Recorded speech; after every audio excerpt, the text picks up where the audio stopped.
Hello, everyone. Dear friends of Copernicus, good afternoon.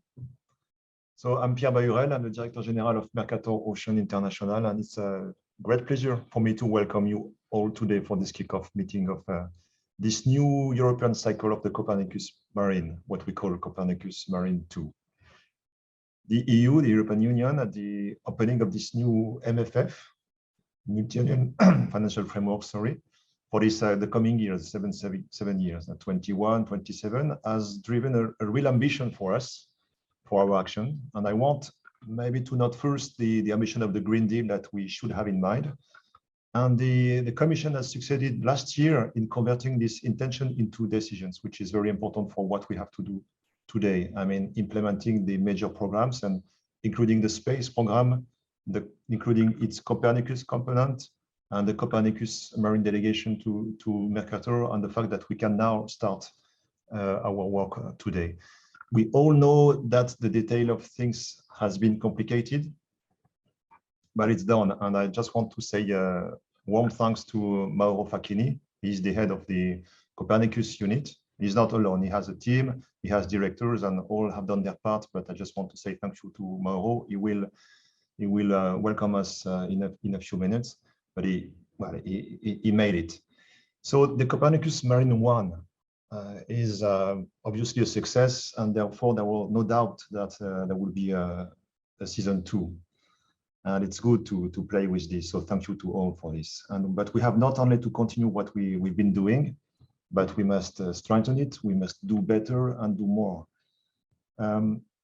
So you have all contributed in one way or another to this success, by working directly on Copernicus 1, by cooperating from where you are in Copernicus, from other services or other components, or by supporting it at the member state level, at European or international level. So it's very important for me to say that we form this community for Copernicus 2, moving from 1 to Copernicus 2. And thank you also to the team here at Mercator, the visible and the non-visible, from Pierre to Frédéric, and also to you who responded to the call for tenders within very demanding deadlines. I'm fully conscious of this, but with proposal of very, very high quality. So thank you for that. So it was a colossal work, but we are fully ready to start. And just want to mention a few things about the European Commission messages that we receive this year, 2022, about this Copernicus, about the ocean, about what we have to do. It's quite unique because the ocean is very high today in the on political agenda, and the voice of the President von der Leyen, President of the Commission herself, is very strong on the ocean.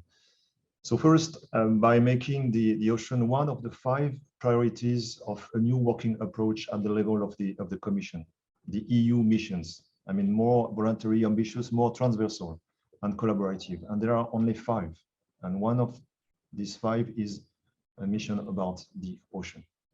We call the short name is Starfish. It has been entrusted to Pascal, who will speak in a few moments. But Copernicus Marine, I mean, your Copernicus Marine is obviously an asset to meet this ambition. It is really an absolute necessity. What we have done with this digital ocean in Copernicus, I mean, the technical architecture that we have connecting the different systems, the community of scientists organized to create knowledge, this force, the service and marketing force that reaching thousands of users everywhere in all continents is really very important. And also the response from entrepreneurs, citizens, politicians is something that is fundamental and that is an identified asset for this mission. But also last week at the One Ocean Summit, Mrs. von der Leyen was keen to be present in person to say how important is the ocean for the European Commission, and to say to the 30 heads of state and government that were there, gathered for this international summit under the flag of the European Union, I mean the presidency of France on this. I mean, she explained how the commitments of the European Commission to develop further this digital ocean. And so you were there. I mean, the Copernicus Ocean was there. I mean, I was there, Pascal was there, the Commission was there, IOC, UNESCO also. And we heard also that the EU is today a very strong voice at the international level, I mean, playing a key role at the international ocean governance. And this has to do with us. So you have, I want you to be aware of this part. And finally, this week, I mean, yesterday and this morning, the Europe of Space met in Toulouse. And this is where the vision for the 2035 Copernicus was discussed. So Copernicus Space was there, ESA, EUMETSAT, the services, ECNWF, EEA, GRC, Mercator. The scientists were there, the users were there. I mean, it was this morning, this dialogue between the services and the users. So our boss, Mauro Facchinni, was there. Our commissioner, Thierry Breton, was there. He is the commissioner of space and digital, if I can say this way. And these two pillars of his action, I mean, the connection was clearly made by Thierry Breton. We have to combine space and digital. And he said also that we must, I mean, Copernicus is great, but we must reinvent, I mean, bring innovation into the system, not to remain still in what we've been doing so far. So we are ready for this, Mr. Commissioner. The framework is clearly led. We have the Green Deal, the space, the digital, and the ocean. We have the ambitions, and the plan on our side is very clear, very clear. We have the Scientific and Technical Council. We have the user group of Copernicus Marine, the production centers. We are part of the discussion as well. And we are ready for that. It will be developed later by Pierre, explaining what we have in details. But in the coming framework, in this coming 7 years, Copernicus 2 will be different from what we've been doing with Copernicus 1. It's a continuity, but we have a bit more mission. It must be said also that maybe we are still struggling to find the resources, the budget, and the level of Copernicus from satellite to the services to really impulse this ambition. We know this is an issue, but also we have to be aware that everything is clear and clearly prepared. I mean, the plan is there, and so the European Commission, Mauro Facchinni, and his directors are fully aware of the priority. I mean, the Arctic, the coastal, biology, digital. We will see the details. Also, something that is interesting is that the Marine Service is only 3–4% of the space program, but the leverage effect is very strong with thousands of users. It's only 1/6 of the budget of the space program, the whole services. But you must keep in mind how strong is the impact of the services, not only the Marine Service, but all the others, to really connect the space program with the users and to the more than that, the policymakers. So we will see all this afternoon. We will look at the what we have in mind and what is the state and what the ambition for the marine policies and our expert reporting, digital, the new product and services, and also the framework of cooperation with observation satellite in situ, all the services in Copernicus, but also beyond this in different sectors of the Commission. And we will end the afternoon with the framework of the United Nations Decade for Ocean Science, where Copernicus Marine will play a role. Before diving into this part, this Copernicus Marine 2, and giving Mauro Facchinni the task to officially launch this our action, I would like to ask Pascal LAMY to give us this different light on this digital ocean. Since we have to cultivate, Mr. Breton said thank you very much. Yeah, thank you very much, Pierre. Thanks for inviting me to this kickoff session of Copernicus Marine Service /2. Of course, my purpose in these few remarks is to wholeheartedly welcome Copernicus Marine Service number 2, not least because it is building on the success of the previous version, and I think this owes a lot to you, of course, to your team, of course, to the European Commission, who's built with you a sort of trustworthy relationship, but thanks for that. What I want to do now is to try and tell you where does Copernicus Marine, where did Mercator Ocean fit within this EU new ambition on oceans, which you've already mentioned, Pierre, and which stems from, on the one side, this big strategy for the European Union in the years to come, which is the Green Deal, hence a lot more attention to environmental issues, but also something that has to do with another of the strategic engines of the EU in the years to come, which is this notion of a higher EU strategic autonomy, which has to do also with land, but with the ocean and with space. And this is the reason why among the 5 missions, which, as you said, are innovations in the way the European Union supports research and innovation, which are specific to the ongoing program, the EU Horizon program, which is roughly 100 billion euros on the 6-7 year basis. A part of that will be channeled through missions, which are not the usual way you spend research money in the European Union, which is there is a big ground and there are lots of ideas, and you spread money around and hoping that bad ideas won't grow and that great ideas will grow. You do it the other way around. You set an ambitious objective at a certain time horizon, and then you align not only research and innovation, but also other areas of EU policy in order to achieve this objective. And in the case of the ocean, the objective is to regenerate what we call the EU hydrosphere. Hydrosphere meaning the whole of the aquatic systems, whether ocean, sea, rivers, lake, subground water, and so on, regenerate the EU hydrosphere by 2030, which is a sort of enormous ambition given the speed of degradation of the EU hydrosphere, which we have first to reverse, second, first to stop, and second to reverse. And this is the purpose of this Starfish mission.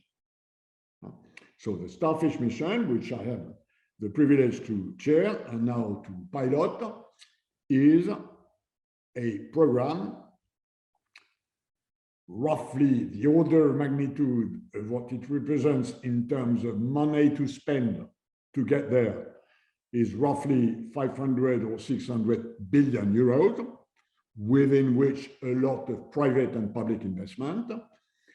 This program is divided into 5 different compartments, which you can see on the left side of the slide, which is why we called it Starfish. What we have to do in Europe to regenerate our hydrosphere by 2030 is 5 different directions. One has to do with filling the knowledge and emotional gap, which separates the population from the ocean. Another one has to do with zero pollution, because we know that the main origin of the degradation of our hydrosphere comes from land and from what we put in the various waters which we interact with. Another one has to do with decarbonizing our ocean, seas and waters, and that's a lot to do with marine propulsion, with ports, with harbors, with the way we exploit fisheries, for instance. Another one has to do with regenerating the marine and freshwater ecosystems, repopulating a part of what we protect. And finally, One has to do with the revamping of governance, because ocean, you know that better than I do, is a system. And these systems need proper multi-directional, multi-stakeholder, multi-dimension governance. And the reality is that we are not there for the moment. So, as I said, one of these legs is about knowledge and science. Science, as we all know, is the biggest problem we have in acting on our ocean systems, which we know are degrading. We know that climate change is happening. We know that warming is happening. We know that this has a huge impact on the way our water and ocean systems. We understand there is a big impact, but we still do not understand how this works. Hence, the necessity to fill this knowledge/science gap. The traditional way to do that is through exploration, sort of Jules Verne-like Nautilus. And we've done that for a century, and we will keep doing that because it's very important. But we also know that doing this with machines that can go down to 8,000 meters, or with drones, or even with floating robots, will not be enough. So we need a shortcut, and the shortcut is the digital twin of the ocean, which is, and I don't think I need to explain this to the audience you've gathered for this kickoff meeting, which is a sort of virtual Nautilus with gathering many more data about our hydrosphere, so that we aggregate them and we test them, crunch them, have them working in artificial intelligence machines that provide modeling and simulation that will definitely help us rather quickly understanding what it probably would take years to understand if we would not recourse to these digital systems. In many ways, what you've been doing at with Copernicus, at Mercator Ocean, with Copernicus Marine Service, is a precursor of a EU digital twin of the ocean. What you've been doing, the way you've been collecting data, the way you've been crunching them, the way you've developed them into services, applications that are used by users in order to do better what they wouldn't do without that, is in a way a sort of test, a sort of precursor of what we will be trying to do, what we have decided to do, big size within the European Union. And as you said, Pierre, a moment ago, the decision for the EU to build this digital twin of the ocean is part of the clearance the Commission gave to the Starfish program, as we had suggested, and this clearance was given last autumn. The digital twin of the ocean is part of that, and the President of the EU Commission last week in Brest made it absolutely clear, not just within the EU, but worldwide, given the global nature of this summit, that the European Union had decided to embark on this major, new, big venture. This entails, of course, a lot of intra-EU work, because the idea is to build the digital twin on existing elements such as Copernicus Marine, such as EMODNet, such as EU marine research infrastructures. Mercator is part of that.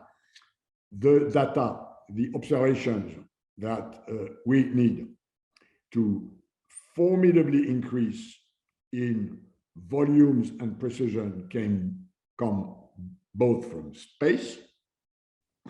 And this is why there is a connection between the Starfish 2030 ambition and the expansion of the EU space program, because a lot of that already comes from space, but we need higher precision, more volumes. We also need more observation and more data from the water itself, ocean, seas, rivers, and this has a strange name, like many names which float in Brussels, which is called the EMODNet. So there are elements and already bricks of this EU digital twin, which have to be synergized, gathered together, and part of the Starfish mission implementation is about making sure that there is the necessary and proper coordination within commissioners, because what we have to do to get there depends on different portfolios. One has to do with Thierry Breton, which you mentioned. One has to do with Mr. Knezevic, who's in charge of environment and marine issues. Another thing has to do with other commissioners that are in charge of climate change. So there is a big challenge of coordination, and missions have been devised in such a way that they are in the Commission led by two people, one in the sector of the mission, where the sector is the expertise is, another in the DG Research and Innovation, so that it really works cross topics, cross programs, cross budgets. So that's the EU internal challenge. And I will be trying to make sure in my role of chair of the board that's moved forward. But of course, and that's my final point, having an EU digital ocean twin doesn't make a lot of sense if you don't connect it with the rest of the world, which is why this European DTO has to go global in order to find its relevance, in order to produce what we expect from this enormous investment and increase in expertise and knowledge. It has to be connected to a wider venture, which is this global digital twin. We know that there are already quite a sort of political and expertise frame which has been built up within the IOC at UNESCO under the leadership of our friend Vladimir Ryabinin as part of the UN Decade of the Ocean. So the issue is now to prepare for our EU digital twin when it will be built, and this will take a bit of time, and it will be done bit by bit, stage by stage, floor by floor, a bit like what you did for Copernicus Marine Service version 1 and now version 2. But we have to seriously prepare the connection, the interaction, the interoperability of our EU digital twin with larger ventures, and this raises a number of issues which we already now have to be prepared to address, like prioritization. What do we need to tackle first? Is it extreme weather events?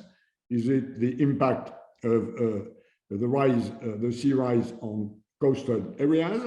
Is it biodegradation or biodiversity degradation in oceans? Depending on how we answer these questions, the plan for expanding observation and their treatment will be different.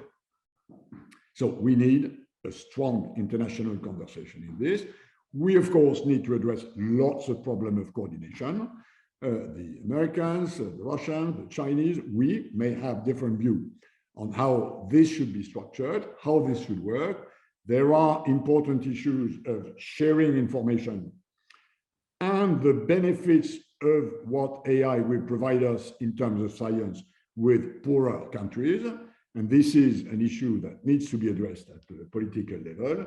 So there's a whole list of issues which we already need to start having in mind. And of course, and I'll finish there, your experience as a sort of precursor, sort of a leader, what you've been doing so far is absolutely crucial.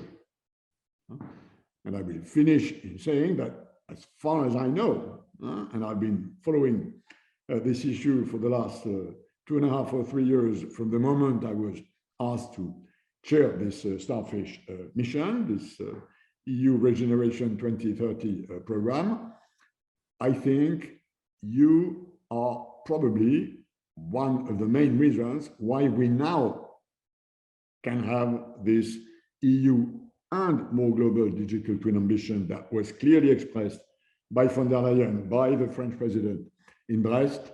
So many, many thanks for that.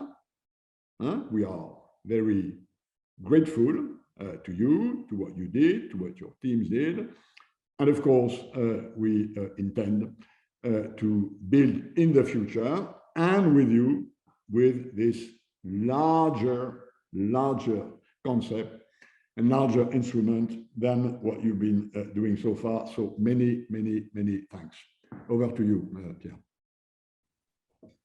Thank you very much, Pascal. And well, you're speaking to commissioners, to head of states and governments, and you're one of the most listened voice to talk about the ocean today. And so I really appreciate the time you take to be with us today, the one that are implementing, that are creating solutions, transforming these ideas into solutions. We have online our best experts, the contractors for the next phase of Copernicus Marine. And we know the importance of this, the link, they need to understand the link between what we are doing and what is discussed at this level. So I really appreciate the what you're doing. And this digital twin ocean, which is so difficult to summarize, I mean, which is really pulling us forward, is something that has been understood at the working level, at the political level, and this is something that you do. So thank you for this. And I also want to say that this mission Starfish, this mission Ocean, has already created something which is interesting and that we can observe. We know at Copernicus Marine how the connection with EMONNet is important, and we have already invested a lot of effort in Copernicus One to do that. This is of course something which is really at the heart of our strategy, but still with this mission we have this discussion that is very fluent between DG DEFIS, Mauro, and DG Mare and DG RTD, because now we have this ocean voice or ocean ID that is common. And so, I mean, the transition with Mauro is very easy, because I have observed also Mauro many occasions sitting in a group and I mean being asked about the intention or the success of the monitoring of environment, and explaining what he is doing with Copernicus, from the satellites to the climate service, the atmosphere service, the marine service, and all the others. And still, every time, I mean, I think you're lucky, Mauro, because you have tangible elements, you have some facts, some solid foundations to propose, but this is always something which is done in cooperation with the others. And the way you're preparing this Copernicus phase 2, which is really something that is going beyond the mere Copernicus, contributing to other things, is very strong. And also the fact that what we must do at the Copernicus Marine is important to contribute to policies, to Green Deal. I'm coming back to my first point, to support what is the strategy of the Commission, is something that is very well understood. Well, it's time for you, maybe, Mauro, to open formally this new phase of Copernicus for us. I would like to thank you again for what has been done to gather everything so that we are ready at this level to start. And I'll give you the floor, and it's yours now. Thanks. Thank you very much, Pierre. First of all, can you hear me well? Can you? Okay, very good. So thank you, Pierre, and thank you, Mercator, for organizing this event and for inviting me to that one.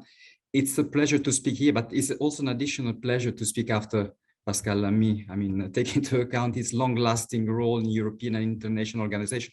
He was commissioner when I joined the commission. So for me, it's also quite interesting to have the chance to speak after him and after his passionate introduction to this event. So maybe very quickly, Copernicus, where do we come from? It's a long journey. I mean, it started in '98. I will not go do the long story about that, but it was a brilliant idea at that moment. And after 20 years, almost 25 years, we are here today. It took shape. It passed through different steps. 2002, for example, already mentioned yesterday, ENVISAT was launched for the experts, for those that know space. And we're still nowhere. It was really the beginning of the space policy at that moment. And bit by bit, we tried to enter into what are Earth observation-based services. And so there were different services that started to be created on the base of research projects, mostly on the research framework program. And I well remember already at that moment some famous projects called MERCY, My Ocean, and I think, Pierre, you know something about that. It was the pioneer moment that we were living. It was really introducing big projects in this area, bringing together European capacities together. And this, I think, was the really added value of that starting. Then we arrived after all this period of research in 2014, and this materialized in Copernicus 1.0. And Copernicus 1.0 was the first launch of the real operational program, where indeed we had the launch of the first Sentinel 1A was launched in 2014, but at the same time we signed the first contribution agreement. I think it was at the end of 2014 with Mercator Ocean for that. We had an amount of 4.3 billion for the whole period 2014-2021. And in this period, so in the Marine Service has become bit by bit a reference in Europe and in the world. So if we have this kind of meeting today where we are thinking about how we will progress, is because really you did, I think, a good job, and you were able to implement things that we discussed together. I just bring an example that is getting more and more references. For example, is the State of the Ocean report. I think this is mentioned in many different occasions. And again, I would not exaggerate saying that it's becoming more and more a reference document. So I would really, before entering what is next, recognize the excellent work of Mercator Ocean and Mercator Ocean International later in all this respect. But where are we today? 2021, and we are looking already to the period 2021-2027 is the kickoff of that. It's the kickoff, let's say, of Copernicus 2.0. What does it mean in numbers? It means 5.4 billion euros. So it's an increase from the previous period. And a new contribution agreement with Mercator Ocean to continue to work has been already signed. It was, correct me, Pierre, if I was wrong, I think it was in July. Last year. It was a rush because we had really to make sure that that things were continuing. I think we did a good job, a little bit stressful in order to make it happen and to ensure the continuity of the service without interruption. And for that, I really have to thank you, but also the industrialists that are behind you, because indeed it was not an easy transition at that moment. I will give you very quickly what is the overall evolution for Copernicus and maybe some bit about the marine part. So already yesterday and today we had a workshop under the EU French presidency about Copernicus, and we're speaking what is the evolution of Copernicus Horizon 2035. We have already ideas that have to start immediately now in this in the next decade and further. But I think there are two main objectives. The two main objectives is green and resilience. So we need Earth observation, and in particular Copernicus, in order to have more green objective. For example, protection of the planet, support EU policies for green climate change, and indeed marine policies and everything that is related to that. And resilient, meaning that we have to be very reactive. I mean, the pandemic that we have lived in, it shows that we have to be more and more fast in order to provide information and to try to react. And this need of faster activity is needed everywhere. It's not excluded that we will also look into Copernicus if it would be possible to enter into some governmental services, so beyond the EU policies, also to see if we can start to provide services that are more in support of governmental needs. In order to do that, we have also to look into new capacities, and I look very much into the new space and into the digital. These are additional ingredients that could bring something for us. New space, indeed, not just base ourselves on the Sentinels, while Sentinels will remain the backbone, but also look into other contributing missions, other constellations that could bring really a full bunch of data that could be used.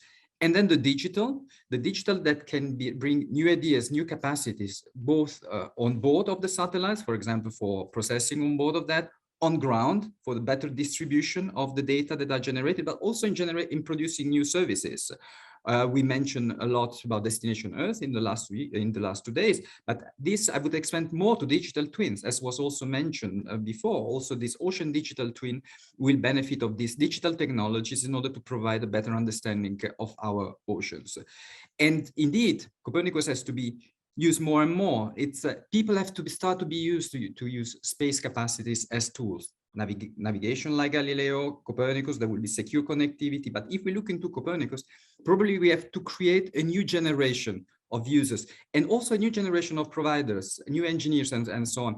I mean, I didn't mention, but I am in the Mercator premises here, and I was discussing with Pierre before, and I was very much surprised and by the people that I've seen around. And actually we had a short chat with Pierre, and we realized that the average age is below 40. And for me, this is a good news.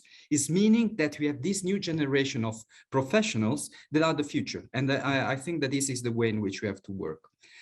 So what is for the Marine Service in the frame of this evolution? Continuation is fundamental. So, and this, I think, with the contribution agreement, it wasn't sure. So we are able to continue. We had a little bit to stretch the numbers, the amounts that are for that, but continuation isn't sure. But there are indeed also ambitions to evolve into new areas. I think it was already mentioned, the coastal, the Arctic, biodiversity are just 3 examples. Indeed, there is a cost for that. I'm not saying that at this moment in time, everything it's possible, but I think the ambition is there. And so we have to try to see how the budget has to be either increased or how it would better optimize the other areas in order to try to respond to these ambitions.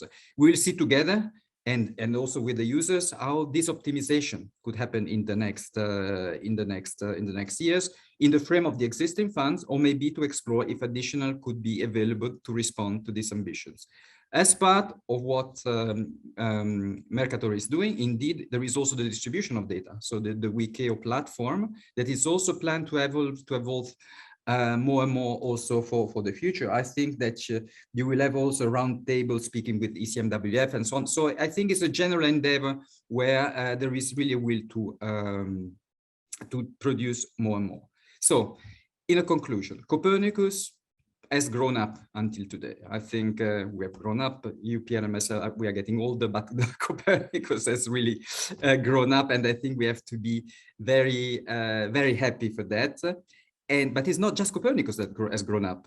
Mercator has followed the same path. So Mercator has also grown up. And I mean, I've seen that year after year. If I remember when Mercator was coordinator of the first research project, indeed was already very well recognized entity, mostly I would say in France, but even recognized more widely. But today it's really becoming more and more a reference.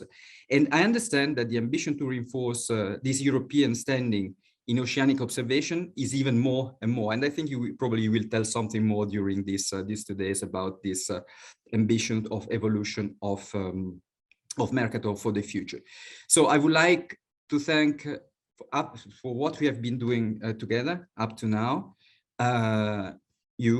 Meaning you representing Mercator, your colleagues, my team. I would say, if you allow me, I would make a particular reference to Fabien and Jacques in this respect.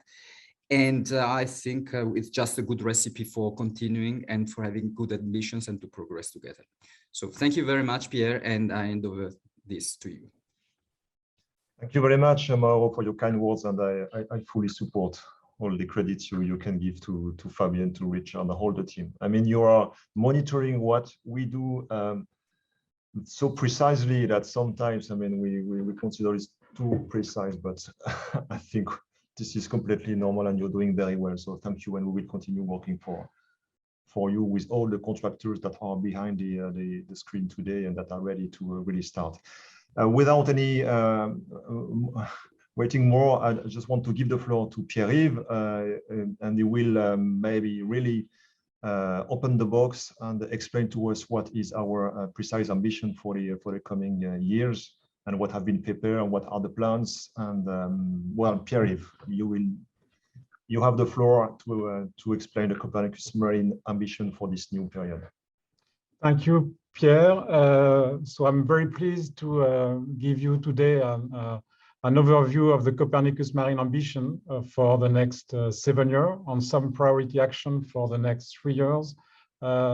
Just before I start, just to mention that you can use the Q&A in the Zoom. We'll not be able to answer the question during the meeting, but we will do it after the meeting. But please ask questions if you want more information on what we plan to do.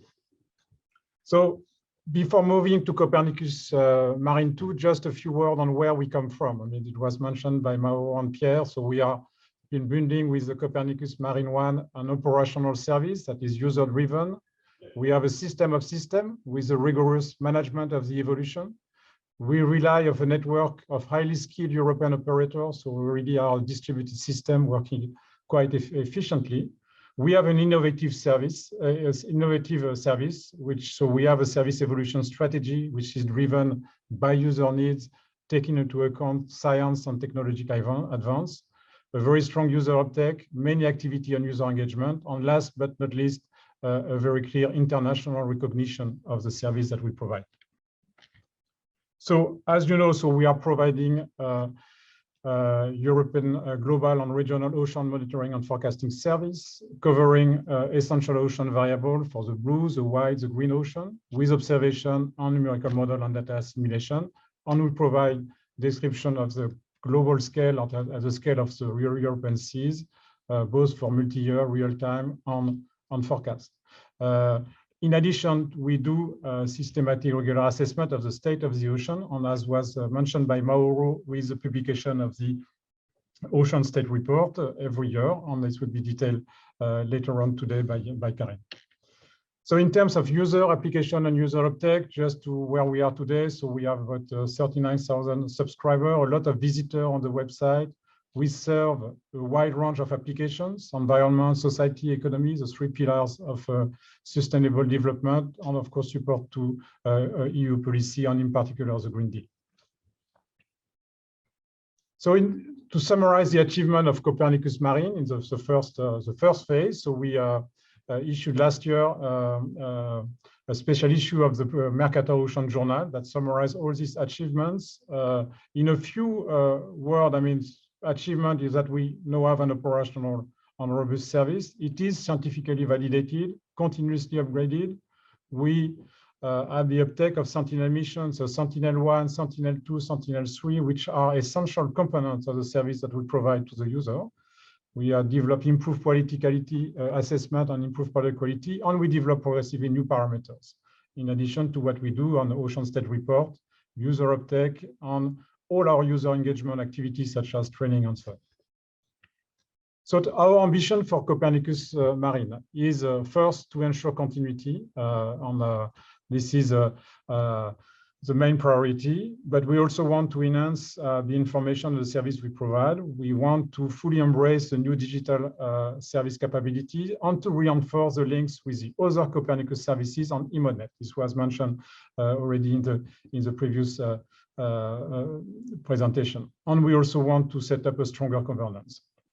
All these activities are driven by user and policy needs, and taking into account observation, that is the evolution of the Sentinel, and science and technology advance.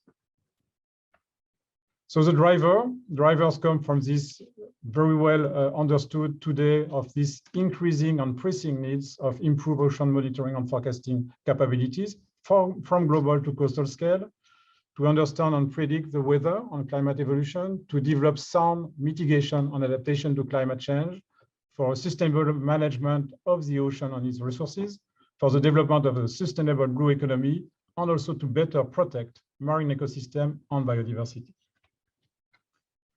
We know, and this was highlighted by Pascal LAMY and by Pierre and Mauro, so we have a very clear political agenda for the ocean at European level with EU policy, so the Green Deal, the digital strategy, the mission ocean, at international level, in particular with the UN Ocean Decade, on all the activities at international level. So Pierre mentioned the One Ocean Summit last week. There will be our Ocean Conference later on the UN Ocean Conference in Lisbon, end of June, early July. So I mentioned the important role of the Sentinel mission and also of the in-situ observing system for the service that we provide. So what we did in Copernicus 1 was to integrate Sentinel 1, 2, and 3 in the service. What we will do in Copernicus 2 is to integrate, so very soon, Sentinel 6 on the follow-up of the Sentinel 1, 2, and 3. We also prepare for expansion mission, in particular for the Arctic Ocean. So we mentioned several times that we have a strong priority to improve what we do for the Arctic, and this will be highly dependent on new satellite mission for the Arctic. We will also support the EC, European Commission, for new generation Sentinel mission design, that is the missions that will come after 2030. Sorry. For the in-situ observing system, so we work with EEA as the coordinator for the in-situ component for Copernicus, and with a strong relationship with Eurogoose on the European Ocean Observing System, to strengthen the in-situ coordination on the development of the in-situ observing system. Here, international cooperation is key, in particular as part of GOOSE, and also all the activities that will be developed as part of the UN Decade of Ocean Science. So in an overview of what we plan to do in Copernicus 2, I mentioned, the top priority is continuity of our blue-wide green offer, but we also want to develop progressively important evolution of the service we provide, because this is asked by our user. So in coastal, Arctic, marine biology, ocean climate, and digital services. But the first priority is this continuity of service with incremental observation, evolution. So this is continuing what we do, of course, with improvement, with incremental evolutions that will be detailed in the next session, but is dealing with improved product, improved quality, dedicated sectorial offer, training and capacity building. Of course, integrate the new Sentinel mission. In terms of governance, we want to set up a national marine stakeholders committee that will work in a close interaction with the user forum to ensure that what we do, the evolution that we plan, are discussed with member states. And we want to ensure program consistency by working with the other Copernicus services. Working with the other Copernicus services, this is something which is key at the side of the Copernicus Marine Service. We'll have a roundtable later on, so I will not detail the different activities, but we have a clear plan of different interactions that we will develop with the different services. So the climate, the emergencies, the atmospheric service, anthropogenic CO2 service, the land service. We also plan to work with the other interested entities on the development of Copernicus thematic hubs that are essential element to really show the integrated offer that Copernicus as a whole is providing. So we will also want to embrace the capability, the new capability of digital services. And this is done through working on integrating what we do with Copernicus Marine Service with Wikio. And we want to integrate these different services in the marine service. So providing additional services to the user, mutualization of development and of the user support. So this will be detailed in a follow-up, in a following presentation by Renaud. So, but we also want to evolve and to have to develop a new component, new evolution. We call this enhanced continuity on new services. And this is needed to better answer user needs, to keep the service at the state of the art. This is an essential element to maintain a competitive European service, and also to meet the new needs required by European policy and user. And here are the main topics that we have in mind. First is higher resolution, both for model and observation. This is always asked by our user. Moving progressively towards ensemble forecast, that is probabilistic for forecasting. Again, this is something which is asked by user. We have a strong focus for Arctic, improving the monitoring and forecasting that we do for the Arctic, and 2 new services on coastal and marine biology. This evolution will be developed through precursor projects, so HW 2020 ongoing, Future Horizon Europe project, and also depending on priority and budget constraint. Okay, in terms of new services, so what we have in mind for the coastal and the marine part of the coastal. You know that there are tremendous needs, I mean, for better monitoring and forecasting of the coastal zone. So what we expect is to have to develop and improve coastal zone monitoring with new satellite products, of course, new in-situ observation, a lot of synergy with EMONET on this topic of coastal monitoring, and also the provision of standardized model reverse discharge that we need to force our model. But the main point here is to move to also to a co-design and co-production with member states by coupling what we do with the Copernicus Marine Service, which is a global on the European sea scale, with a series of coastal models that are operated by member states, really with the objective to have a seamless transition between the European service and a series of services deployed by member states. And that's very key for our future strategy. And last but not least is working with the Copernicus thematic hub, because we know that we are dealing with the coastal ocean. I mean, this is where the marine and land meet, and we need to have to provide to the user a common access to the different components of this coastal, both marine and both land. And this is in particular a strong cooperation with the land service and other services. In terms of marine biology, this is another topic that we is quite important to better inform marine biodiversity conservation, also for improved food resources management. So here the plan is to gather and process new in-situ observation, new processes in the models that we run, improve data assimilation techniques. The key point here is also to move from our ecosystem modeling from low this is plankton to high trophic level fish, and this also providing information for the habitats for key protected species, on assessing scenarios for climate change impact on stock and protected species. We will rely a lot on H2020 and now on Horizon Europe. So Pascal Lamy mentioned this very important strategic mission Ocean. There are all a series of activity developed under Horizon Europe, and those will be key to develop prototype system to demonstrate the capabilities that could then be integrated in the operational service that we run.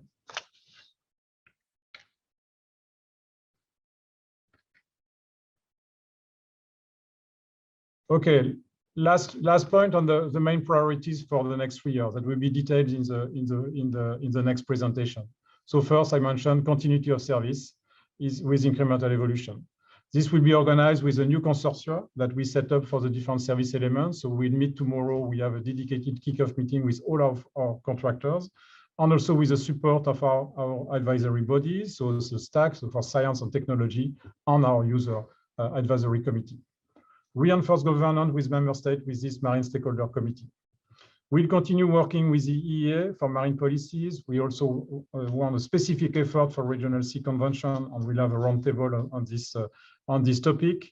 Develop also new partnership with JRC, in particular as part of this Knowledge Center for Earth Observation, and with USPAR for user uptake. I mentioned interface synergy with other Copernicus services on EMONET. That's critical to us. And then during this time period, we will prepare the post-2024 evolution through our service evolution and activity, but also by interacting with these different H2020 and Horizon Europe program.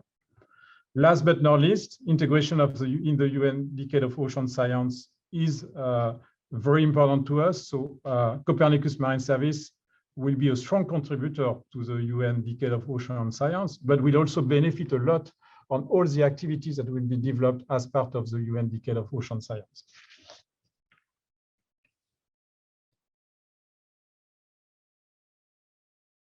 So to conclude, our ambition, we have in Copernicus Marine 2. So we have a plan, an ambitious plan, which is aligned with the EU Green Deal on digital strategy. So we want to remain a marine reference worldwide. We have a stage implementation, which is driven by user and policy needs, observation, science, and technology advance. So we'll start with continuity of service with incremental evolution, and we will embrace the new capabilities of digital services. In parallel, we will prepare the implementation of next generation ocean monitoring and forecasting systems, so with a focus on the Arctic, I mentioned it, but also other topics on ensemble and high resolution, and possibly develop new services for coastal and biology. We also expect to be quite present in terms of international cooperation, also international impact on, as mentioned, already the UN Decade of Ocean Science, its program, but also many other international activities on modeling, user, on observation. Thank you.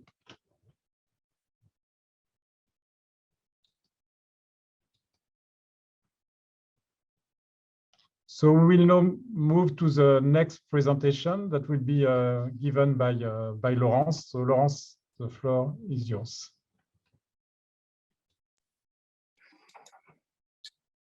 Thank you very much, Pierre. Good afternoon, everyone. I hope you can all hear me well. So I'm going to give you some information about the service and the support to users and policies we are going to provide for the next 7 years. So, sorry, I'm not able to switch to the next slide. Okay, thank you. As you are aware, so the Copernicus Marine Service is providing with marine data over the blue, white, and green ocean, and all this data is being built up by data providers, which are spread all over Europe. And this data is being centralized in the Copernicus Marine Service web portal. And this data is being provided open and free of charge. And it is feeding thousands of users over all continents, and it is supporting a wide range of market and environmental policies. So we have now over 39,000 subscribers, and our user database is increasing by 30% every year. More than half of our users are located in Europe. We have more than 56% of our users in Europe, but we also have more and more users in Asia, North and South America, and Africa as well. And we've really seen a huge evolution of our subscribers for the last 7 years in Europe, but also, as I was saying, in Asia, with a huge increase in Asia, North and South America, and Africa as well. So there is a huge potential of new users all over the world. Our users are very satisfied with the service that we are providing, with an overall user satisfaction of 4.4 out of 5. And in terms of download, half of the data is being downloaded by the business sector, when the other half is being downloaded by the public sector. In terms of audience on our web portal, we now have more than 450,000 visitors last year on the web portal. So there has been a huge increase with respect to the previous year. And our social media are very successful as well. So now a few words about our objectives for in terms of service for the next 7 years. So one of the 3 objectives is going to be to broaden our reach from science to society. The second objective is going to be to strengthen our policy-driven services. When the third objective is also going to be to strengthen, but this time to strengthen our user-driven approach. So if we start with our first objective, we are really willing to provide with a service offer with different level of complexity. So we call those level of complexity the Learn, Light, and Pro. So which are targeting respectively beginners, intermediate users, and expert users. So for every part of our offer, whether it is ocean products, whether it is ocean state reports, whether it is ocean monitoring indicators or tools such as visualization tools, we are willing to provide with a different level of complexity from Learn to Light to Pro. We are also willing to provide with a better understanding of the data offer. So for this, for example, we are going to develop a new offer in a nutshell web section. We are going to provide with clearer product description and homogenization. We are going to improve the catalog display. We are going to better communicate about the offer and how it is evolving, and of course, provide with training, tutorials, and web articles. We are willing to have an offer which is adapted to each needs.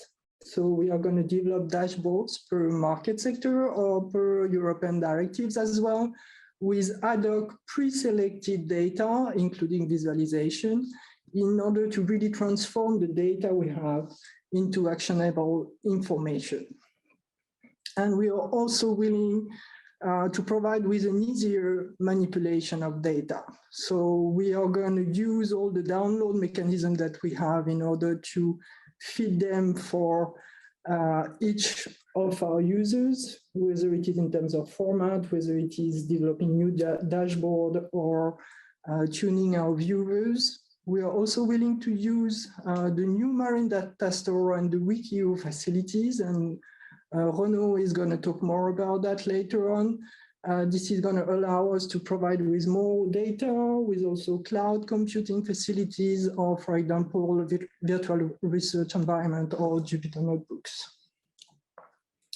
And of course, we are willing to better serve the existing users that we already have. And we are going to keep organizing training and workshops. We are going to keep showcasing our offer with use cases. We are going to keep organizing sectorial partnerships and launching marketing campaigns, and also respond to our user feedback. One key instrument in the broadening of our offer is going to be to translate our website into different European languages. So the website is already translated into 9 languages, from French to Italian, for example, to Bulgarian. And more languages are going to come this year and later on.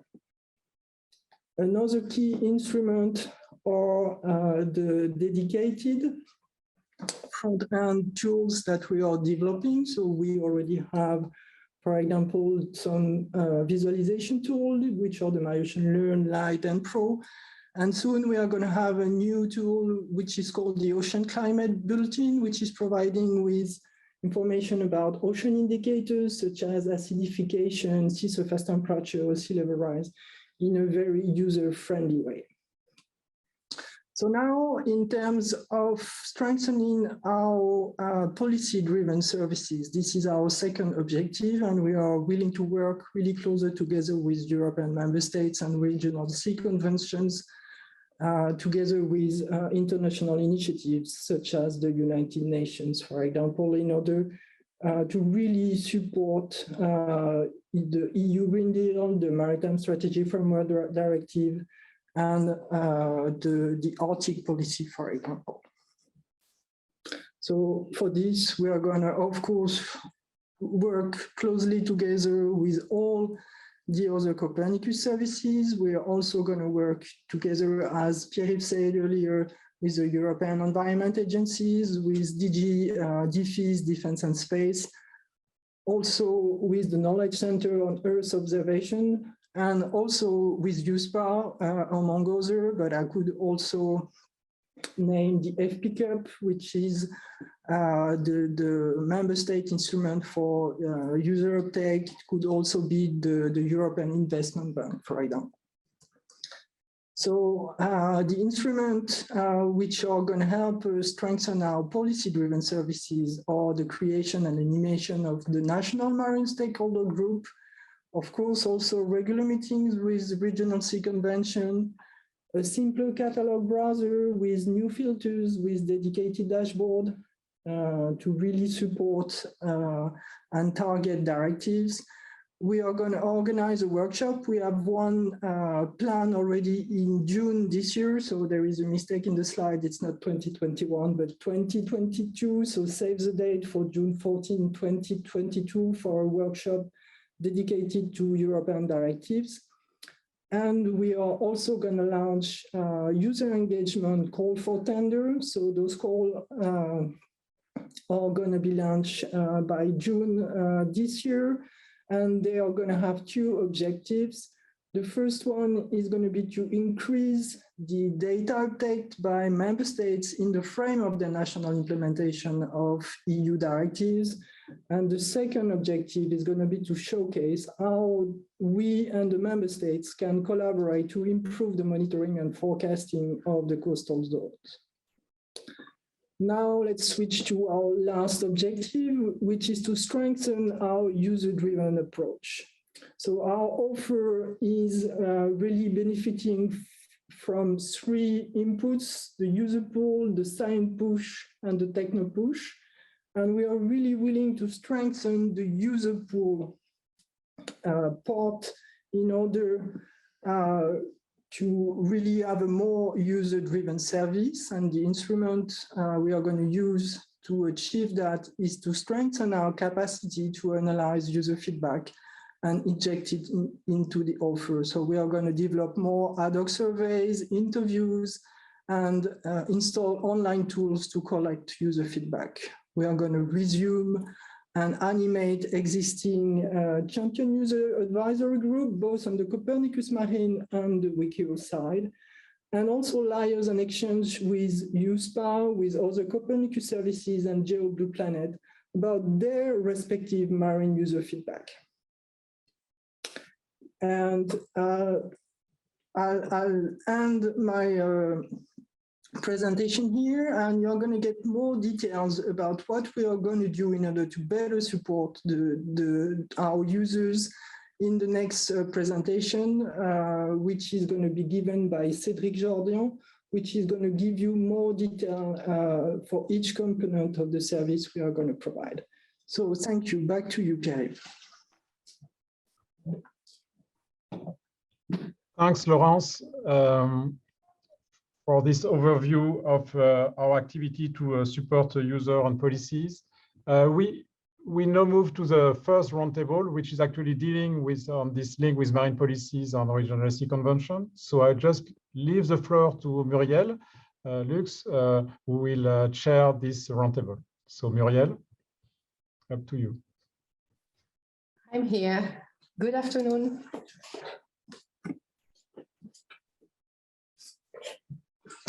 Well, I'm very pleased to be hosting this roundtable today with representatives from 3 major regional conventions to monitor the good environmental status of the ocean.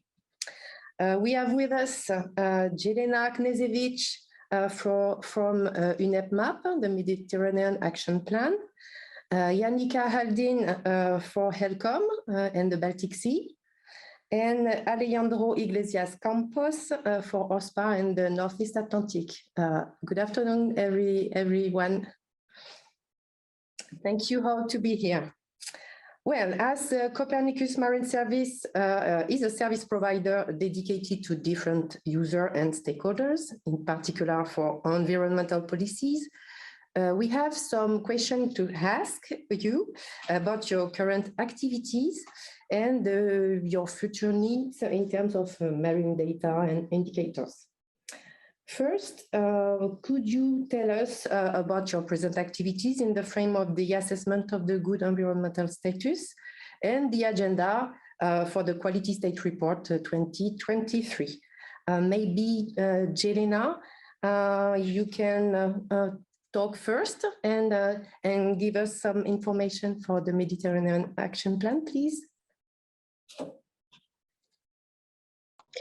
Good afternoon. Thank you, Muriel. Thank you for this opportunity. I'm pleased to share some basic information related to our current work and efforts to deliver 2023 Mediterranean Quality Status Report. So our activities, speaking about I'm a pollution cluster that is related to eutrophication and to contaminants. Our activities are focused on improving the assessment criteria. So for contaminants, we are working on improving background assessment concentrations. So making the assessment of the mandatory contaminants in sediments and biota. Of course, this work is very much dependent on the data reporting from our contracting parties. We made some effort during last year, so first values have been discussed in 2021. Meanwhile, we received the new data sets, so the values of the criteria have been recalculated for 4 Mediterranean subregions. Therefore, we are focusing on receiving more data in order to ensure more accurate values for the subregions, in order to apply these values for the assessment for the contaminants, for heavy metals and organic contaminants, both in biota and the sediment. A part of this, we were focusing also our efforts on providing the values for DIN, dissolved in organic nitrogen and total phosphorus. As you might know, we are having the assessment criteria, reference values and boundary values for the chlorophyll A as adopted in 2017, 16 and 17. Now we are trying to improve the tools for the assessments by providing the reference values and boundary values for total phosphorus in DIN. A part of this, we were also applying, testing, and now looking for a more extended application of the tools that would allow integrated in terms of the spatial and temporal integration assessment for EO5 and DO9. We were testing NEAT tool application in the Adriatic Sea subregion. The first results are about to be ready for discussion with our contracting parties. So this is actually the first time that we are applying the tool, which is aimed to ensure proper nesting of the areas of assessment as defined in a meaningful manner for different indicators. Here we speak about testing indicators 13 and 14 and contaminants. That is indicator 17 in sediment and biota. Also, we are looking for a less integrated assessment methods to be applied for some other indicators, like indicator 18 dealing with biomarkers, baiting water quality, contaminants in seafood, given scarcity of the data, real-time monitoring data for these indicators. So we are now testing these assessment methods, their application in some and other subregions, for example, Levantine Sea subregion. So we actually expect to progress in this respect during this year. Also, colleagues in the field of biodiversity are making similar efforts as well for the coast and hydrography. Of course, we are also looking for any relevant external source of data of the products that could support these assessment efforts that are actually based on real-time monitoring data. So also our intention is to see how to complement real-time monitoring data with the products that could complement and be used in the complementary manner in order to improve the quality of our assessment products. I believe that this would be enough for this introductory part. Thank you. A very complete brief overview of your activities. Indeed, when you talk about complementary data, you want to mention satellite observation as well as model data. Maybe. Yeah. Okay. Thank you. Yes, for sure. I guess there will be opportunity, so I can also inform about some Copernicus products that are anticipated as very useful for our future efforts. Okay, thank you very much. Maybe it could be nice to hear some information from Jannica Haldin and HELCOM, the HELCOM community for the Baltic Sea. Could you please tell us about your activity also? Yes, thank you very much, Muriel. So here in the Baltic, we have, as of the start of this year, embarked on the next holistic assessment of the Baltic Sea environment, and it's planned to run this year and up until autumn 2023. As a first step in this process, HELCOM published a regional data call in April last year, so April 2021, and now we're currently working on collating all this necessary monitoring data across a very large number of topics. These are grouped under the themes biodiversity, pollution, which includes contaminants, non-indigenous species, litter and noise, eutrophication, economic and social analyses, and spatial pressures and impact analyses. For this 2023 assessment, we have now for the first time included several new additional data sources. For example, this ship of opportunity data, as well as satellite information, which we haven't previously been able to include. And this is really kind of boosting the data availability and the quality of the assessment results. All of this data will then be used to drive the evaluation of the 50+ regionally agreed indicators that we have for the Baltic, as well as other analyses that aren't directly indicator driven. And these are then turned into integrated assessments and presented in these thematic assessment reports that are going to be ready in autumn this year, well, the first drafts at least, and may be made available by March 2023. The idea is that the assessment will provide information on the current status for all of these topics, but also present information on long-term trends, because it is important to know what the current status is, but we also need to know in what direction we're moving. And also look at what are the links between the status and human activities and the subsequent pressures. New for this 2023 State of the Baltic Sea report is also the initial introduction of ecosystem services analyses, and these are also spatial. So we're looking at the distribution of ecosystem services across the Baltic Sea. And the identification and inclusion of information on underlying drivers of change, which we haven't really looked at before, as well as the topical expansion of economic and social analyses. So that's where we are heading now in the coming 2 years. And we're only right at the beginning of starting out on the actual assessment, even though we've been working on the preparations for many years already. So we're hoping that by mid-2023, we will be able to present a final report.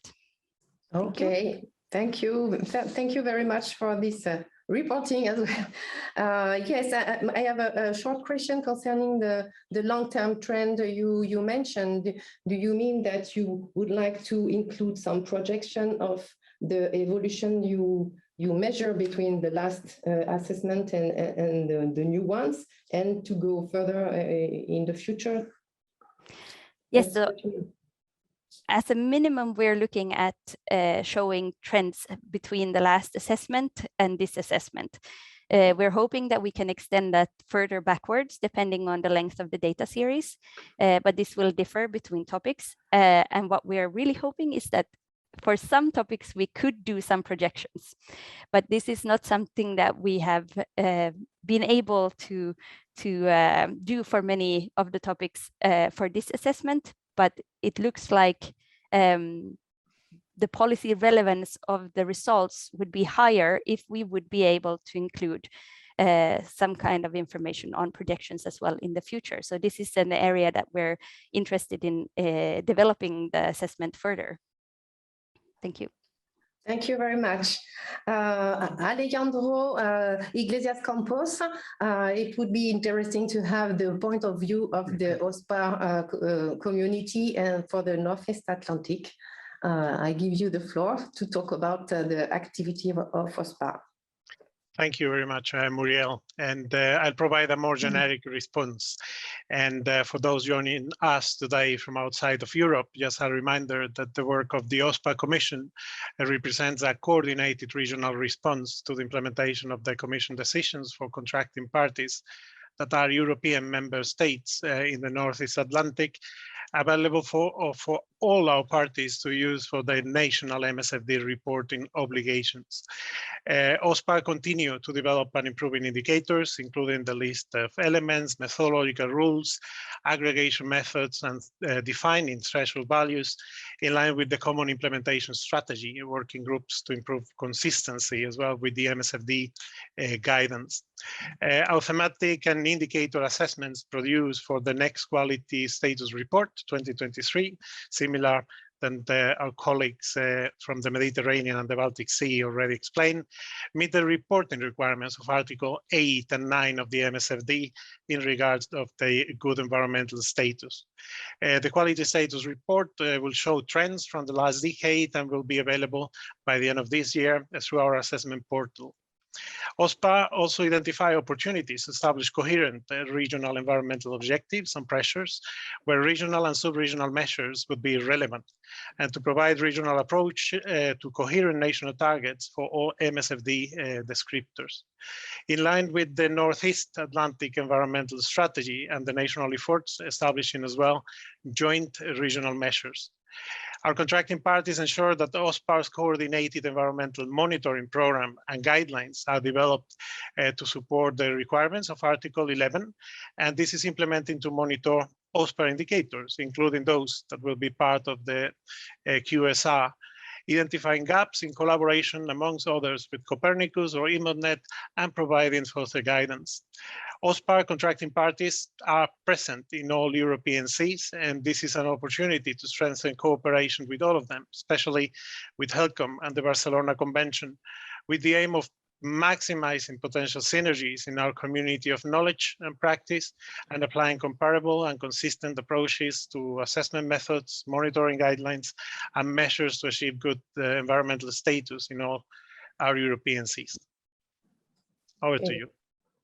Thank you very much.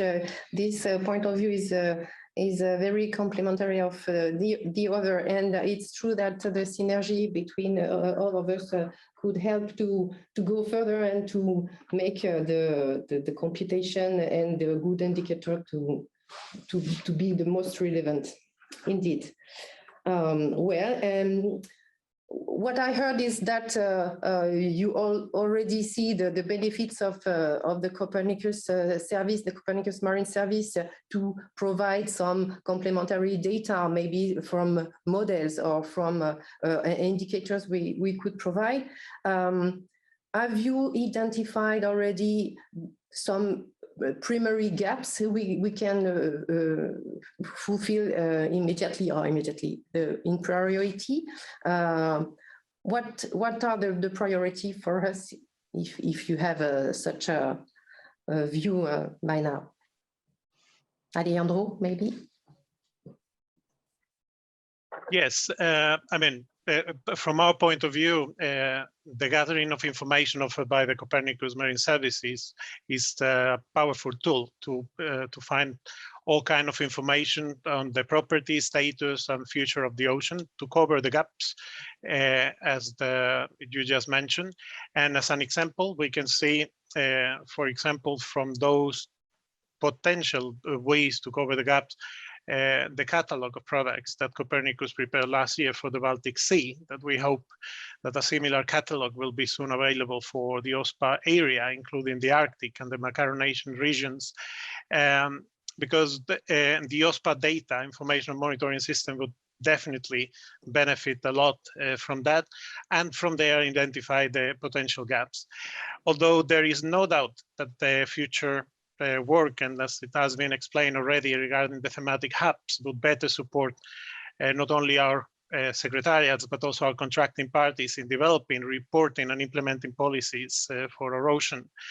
This benefits not only member states of the European Union, but it will also benefit all countries in our European regional sea. And from there, the gaps at this stage, it is not me the one who needs to identify it, but we will continue working with the Copernicus Marine Service in order to solve that. Okay, thank you very much.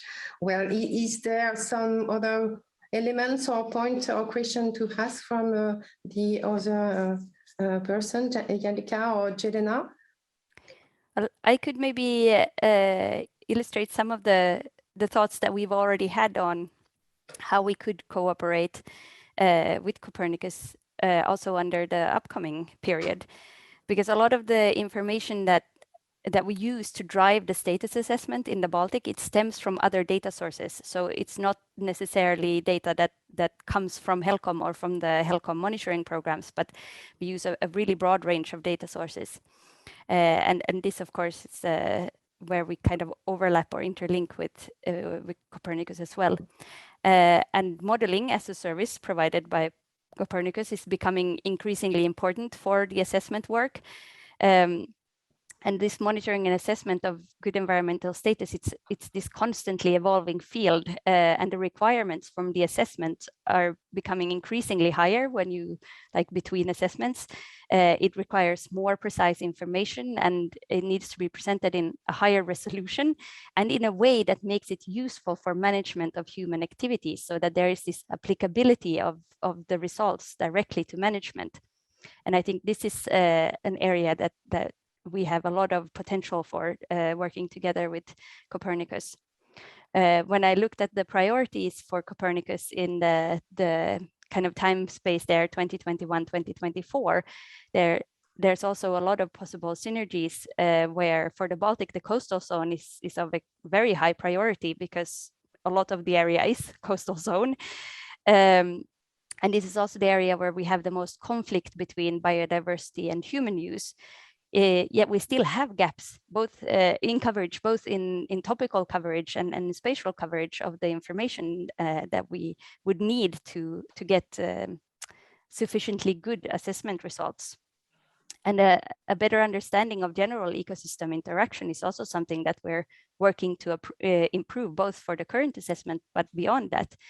And I think these are both well aligned with this, with the Copernicus 2021-2024 priorities. So I see that there's a lot of potential for future cooperation. Thank you. Okay, thank you very much.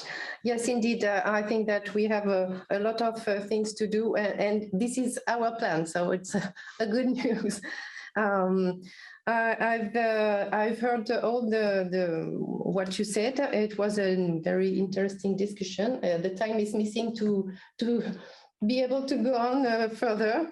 I think that we will have to talk together very regularly in the next and the following months. And thank you for this roundtable, and see you soon. See you soon. Thank you. Thank you very much. Thank you. Okay, so thank you all for this roundtable. It was short, but it was to the point and quite important for the activities that we want to develop with the Regional Sea Convention. And this is essential and very, very nice to have this discussion here today. So we will have a short break. It will be a bit shorter than initially planned because we are a bit late, but please be back at 4:15 sharp because we'll dig into the detail of what we plan to do for the next 3 years. So many interesting presentations to come on Roundtable. So please be back in 15 minutes. Okay, so welcome back to the second session of this kickoff meeting. In this second session, we will dig into the detail of what we will implement for the next 3 years together with our contractors. So we have a series of 4 presentations, and then we will have discussion with the roundtable. Just a reminder on the use on Q&A. Please don't hesitate to ask questions, but we will not be able to answer online. So all the questions will be answered by MOI teams together with our contractors after the meeting.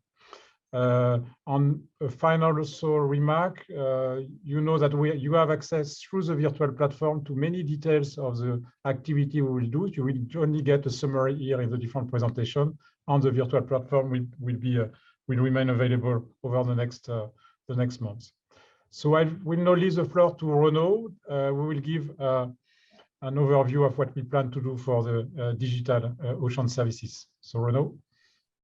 Okay, thank you, Pierre. Thank you very much. So hi, everyone. Today I will talk to you about accessing an integrated digital ocean of Copernicus Marine data. So I will start by introducing the Copernicus Marine Service Catalog, which includes a series of variables for the blue, green, and white oceans that are made available to the users through dedicated interfaces and protocols. So here we'll be talking in this presentation of the platform which is at core of the Copernicus Marine Service and Wikio integration. So it is composed from the Marine Data Store and the Marine Information System, which collects the data from the Copernicus Marine data producers and make it available through dedicated interfaces and APIs. Then thanks to the federation with Wikio platform, users can aggregate other Copernicus data and access computational resources and tools such as notebooks, virtual environments. All this is referenced and made available to the users through dedicated web portals, that's the Copernicus Marine web portal and the Wikio web portals and associated viewers. So just a few facts about the Marine Data Store and the Marine Information System. It is a thoroughly used system serving about 200 terabytes of data to about 39,000 users. And each month we deliver about once or twice the overall volumetry. It relies on an operational infrastructure running in the cloud with about 100 of virtual machines, thousands of CPUs, RAM and disk, and which meets with the operational requirements. Over the service releases, these resources are doubled to allow for integration of new systems and provide redundancy for the data providers and also ensure the user transition. On the Marine Information System side, it references about 200 products, 1,000 datasets, and 3,000 services, and about 500 scientific and engineering documents, plus additional figures. And this is integrated with Wikio through dedicated links. So a few words about Wikio. Wikio is the single access point to all Copernicus data and information.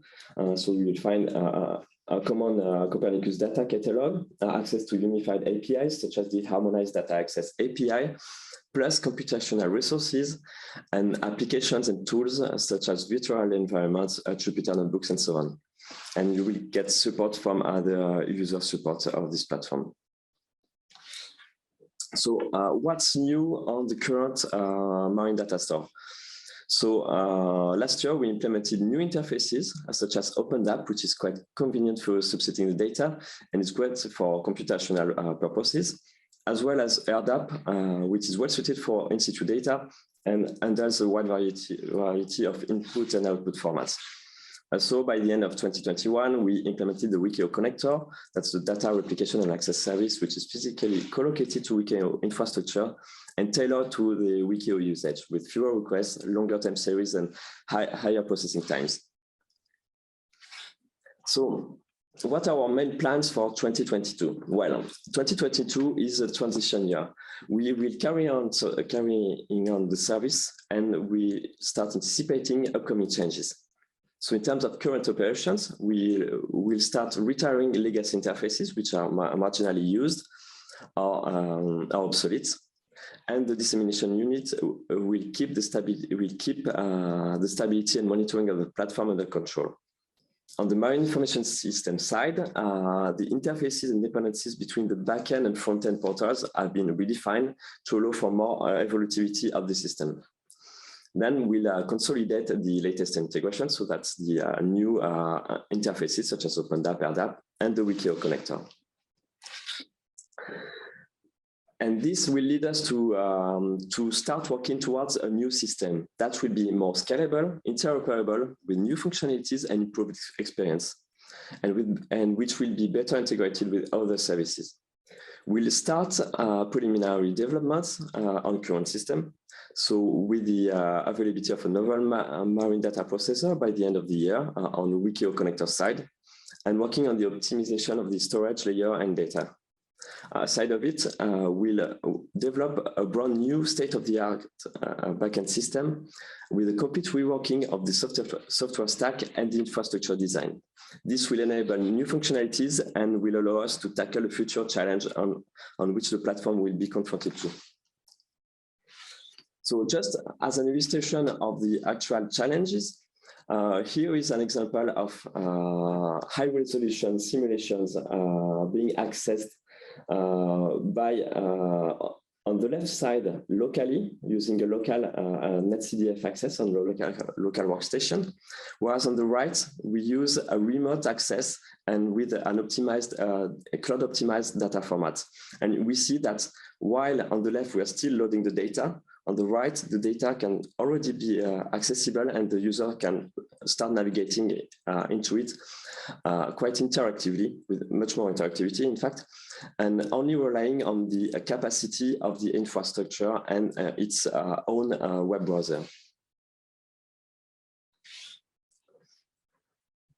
So what are the main drivers behind rebranding this marine data store?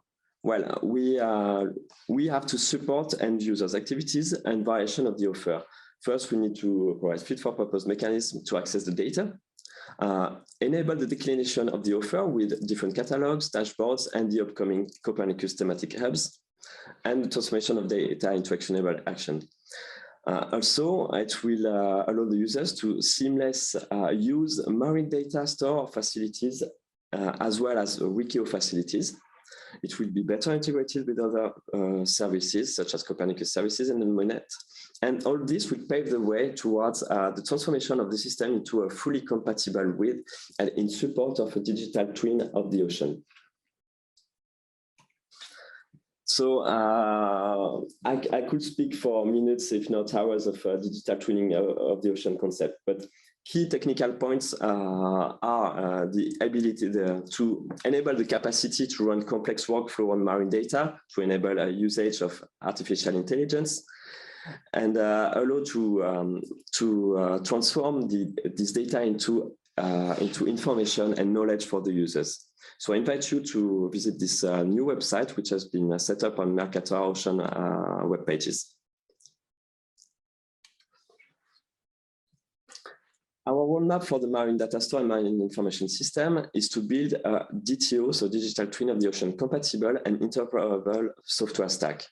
From 2022, as said earlier, we're carrying on the service and we'll start cutting-edge reworking of the marine data store and the marine information systems. From 2023, a first version of this new marine data store will be made available and access to a marine data lake. From 2024, by 2024, cloud-based processing will be enabled from the marine data store side, and the marine data store will be ready to host DTO applications. We have quite a few challenges ahead of us, and we are already working on this. First of all, we will work in optimizing our usage of the infrastructure and the design of this infrastructure to be fully scalable and seamless reconfigurable. We will improve the storage layer, basically our usage of the storage layer and how we manage data on the storage layer with new cloud native storage standards. And we will also further develop the serverless access. That's the little example I showed you before with the local version versus the remote access to petabyte-sized data. And we'll work towards implementing a virtual experimental space, a kind of laboratory for enhancing the transfer of research codes and software and solutions towards operations to deliver this information to the users. So for this, we target development realized in different contexts, mainly in the Horizon Europe R&D projects. And I should mention a few ones, such as Blue Cloud, ECFAS, Immerse, and all the digital twin ocean initiatives. So thanks for listening to me, and I will pass the floor to the next speaker. Thanks a lot, Renaud. So we have this overview of what we plan to do for digital services, and we now move on a presentation on the expected improvement in product that will be given by Angélique. Angélique, up to you. Thank you, Pierre, and good afternoon, everyone. So in this presentation, I will take you through the product improvement over the next 3 years for observations and models.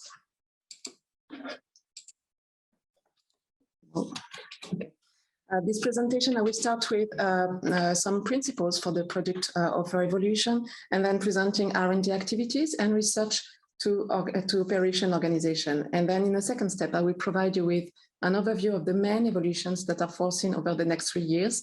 But for more detailed information on planned product evolution, we invite you to check out the individual presentations by our production centers in the dedicated booth.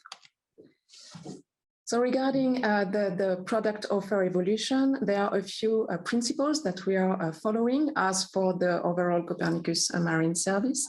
So first, there is a continuous improvement approach that is applicable to all the service elements, including production centers and the dedicated and subsequent product that are delivered. The service is user and policy driven, which means that the user feedbacks and policy needs are monitored, analyzed, and based on the consolidated analysis, we translate them into achievable service and product evolution objective.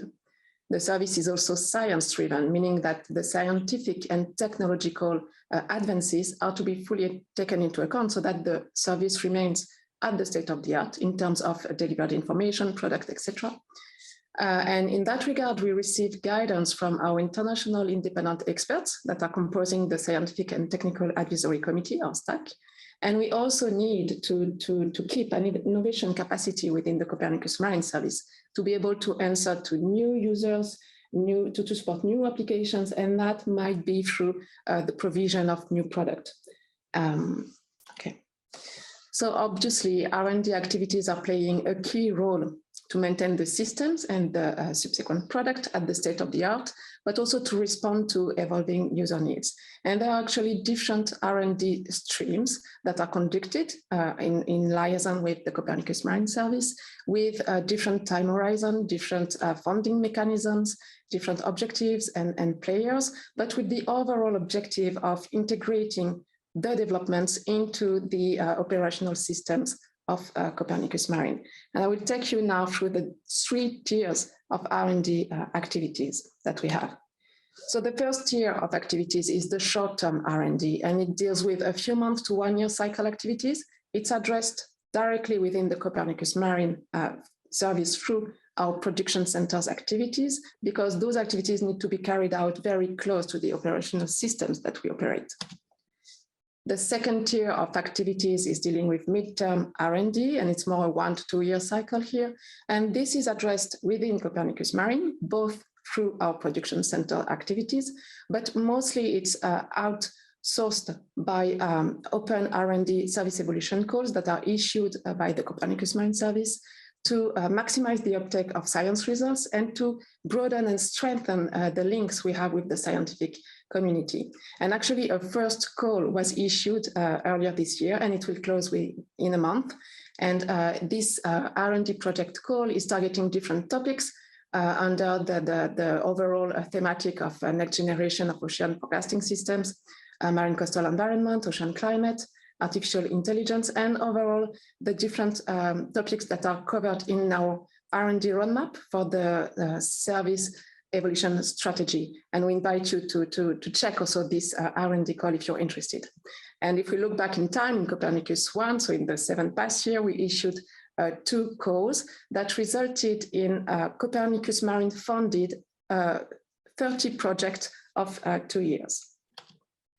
Now for the long-term R&D, the tier 3 activity, this is obviously required to prepare the major evolutions of the Copernicus Marine Service and of its offer. This is addressed externally with strong links in particular with the H1820 and Horizon Europe program, and especially with the Space and Copernicus evolution calls, but also through ESA and other programs. It requires a high-level coordination to prepare and ensure an efficient uptake by the production centers and then to go into operations and in the product offer. So those activities, those evolutions are managed by Mercator Ocean with our production centers with a series of formal reviews to go from research to operation. So the first step is to have the R&D, where that inform development of new version of the system. We specify the evolution that we need in the new system. That ends with a specification review 2 years before the entry into service of the new product. Then we switch to a design phase when the system are configured, the new system are configured, and that ends with a design review 1 year before the entry into service. We then go to a pre-operational phase where trials are performed and we check the validity and the quality of the new system to ensure non-regression in terms of quality. We also check the efficiency of the new system in an operational environment, and that is closed by an acceptance review that ensure that we can transition into operation, have an entry into service of the new system and product, and have a catalog update.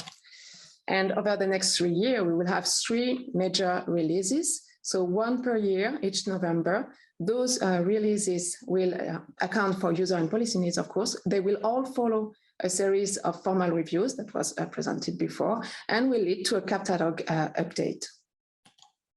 So I will now switch to the second part of the presentation with a condensed summary of the main evolutions that are planned in Copernicus Marine in 2022 and by 2024 for the different blue, white, and green ocean. But first, the overall and main objective of Copernicus Marine is to ensure the continuity of service between Copernicus 1 and 2, but to go also beyond that with an overall incremental evolution over the next 3 years. And if we look more specifically at the evolution that will come over the next 3 years for the monitoring and forecasting center, so with the modeling-based product, we are targeting improved homogeneity between the product in terms of variables, forecasting length, resolution, etc. New product will also be delivered based on upgraded systems, so meaning we will include more physical processes, we will increase the resolution, add new model components such as bioptical modules, have new sea ice product, etc. There will be new variables, especially dealing with the marine carbon cycle, sea ice, but also highest waves. We will also implement operational high-frequency interfaces between regional systems operated in the Copernicus Marine Service and coastal systems. We will integrate more and new observations in the integrated modeling centers, such as the Sentinel data, obviously, but other kind of observation. We will develop the capacity to provide interim reanalysis that are updated monthly so that multi-year product can reach closer to real time. And conversely, we will also extend those multi-year products, the reanalysis and handcast, back in time. So starting between 9050 to 9080 to be able to provide more improved ocean state and climate monitoring.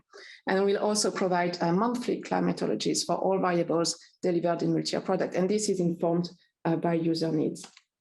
Now, if we have a focus on the thematic and assembly centers dealing with observation, they will, over the next 3 years, manage the various satellite constellation changes, integrate new missions, such as the Sentinels, of course, but also contributing missions.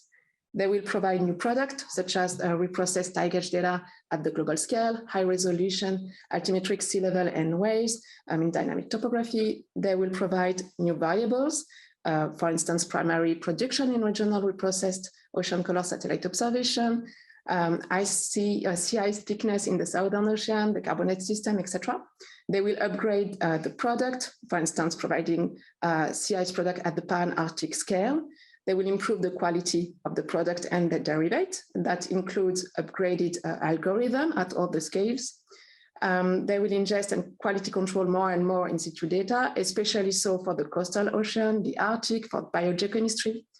For all also of our multi-year observed product, there will be one full reprocessing of observation during the next 3 years for each product. And of course, we will also rely on the continued coordination with complementary services in Europe and beyond. Now focus on the quality, product quality assessment. So the overall objective here is to improve the accuracy of existing product and the assessment of their uncertainties and error. So for that, quality indicators will be developed and implemented to monitor product and fill existing gap in the product quality dashboard that you can visit online to get information on the quality of the product. New quality indicators will be developed from scientific validation results to assess the fit for purposeness of the product.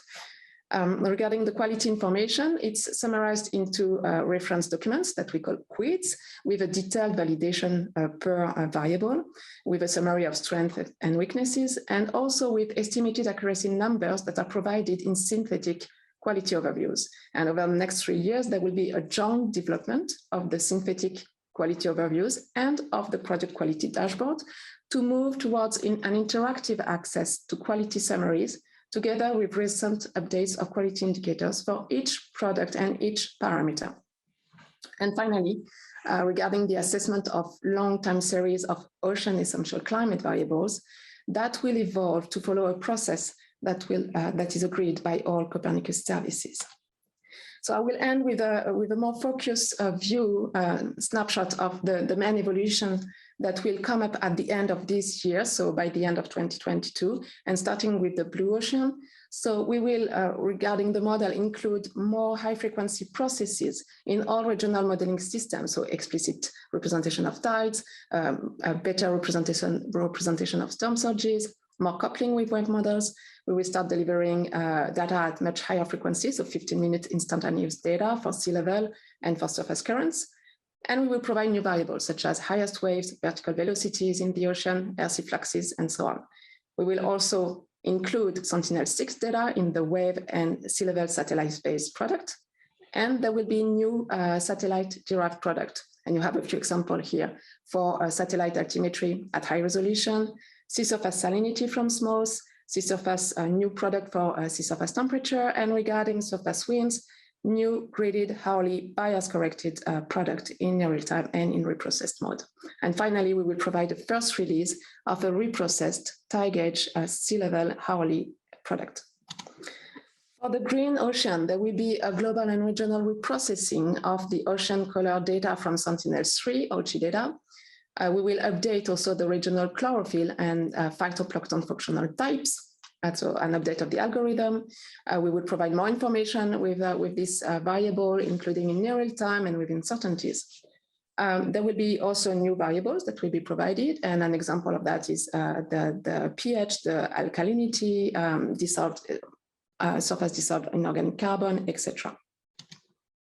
Now with the white ocean, there will be an upgrade of the sea ice forecast based on the NextSim forecasting model, and a new variable will be provided, such as the ice type, the albedo, the ridge fraction.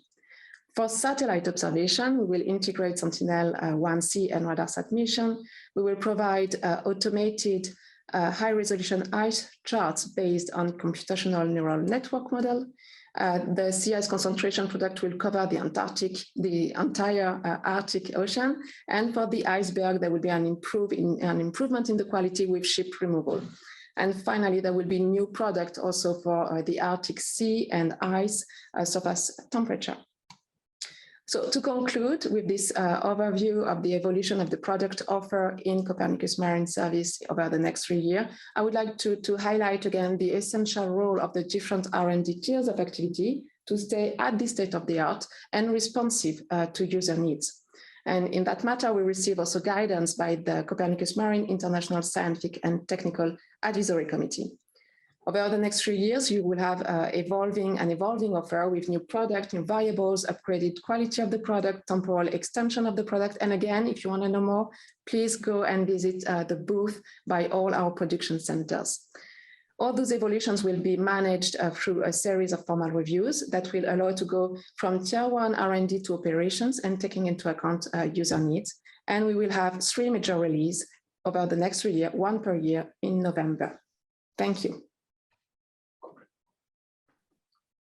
Thank you, Angélique, for this overview on all our activities in terms of product improvement for the next 3 years. So we'll now move to the service improvement, and Cédric will now give the presentation. So Cédric. Yes. So good afternoon. I'm Cédric. I'm Copernicus Marine Service User Support Manager, and I will give you an overview of the different evolutions concerning service, marketing, and communication for the year to come. So these evolutions are the result of the interaction between the different teams of the department services, marketing, and communication, teams working closely together. And you will find the icon of the team involved in the evolution at the top right of each slide. For the first team presented, the user support and learning, a first objective is a homogenization of the user support provided for the different services operated by Mercator Ocean, specifically for the Copernicus Marine and WKO. So work is ongoing to harmonize both the processes and the tools. And when this work is completed, the Copernicus Marine and WKO user supports will be provided in the same way, so the efficiency will be improved.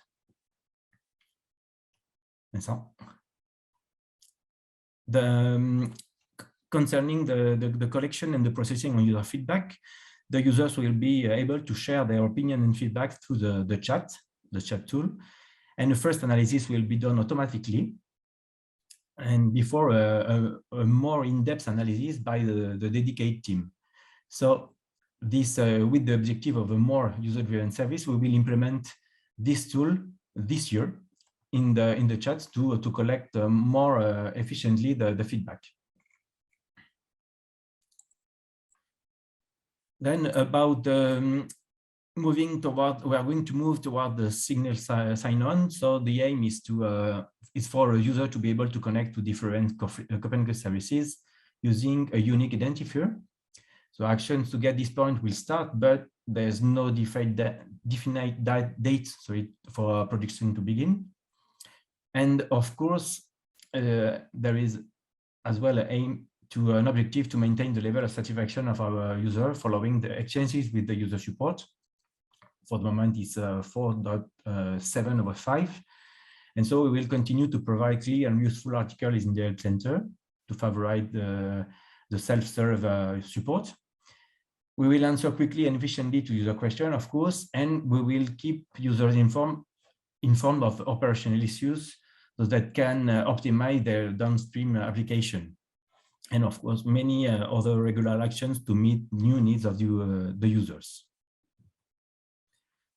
About the training offer, 6 workshops are scheduled this year for Copernicus Marine and 6 more for WKO.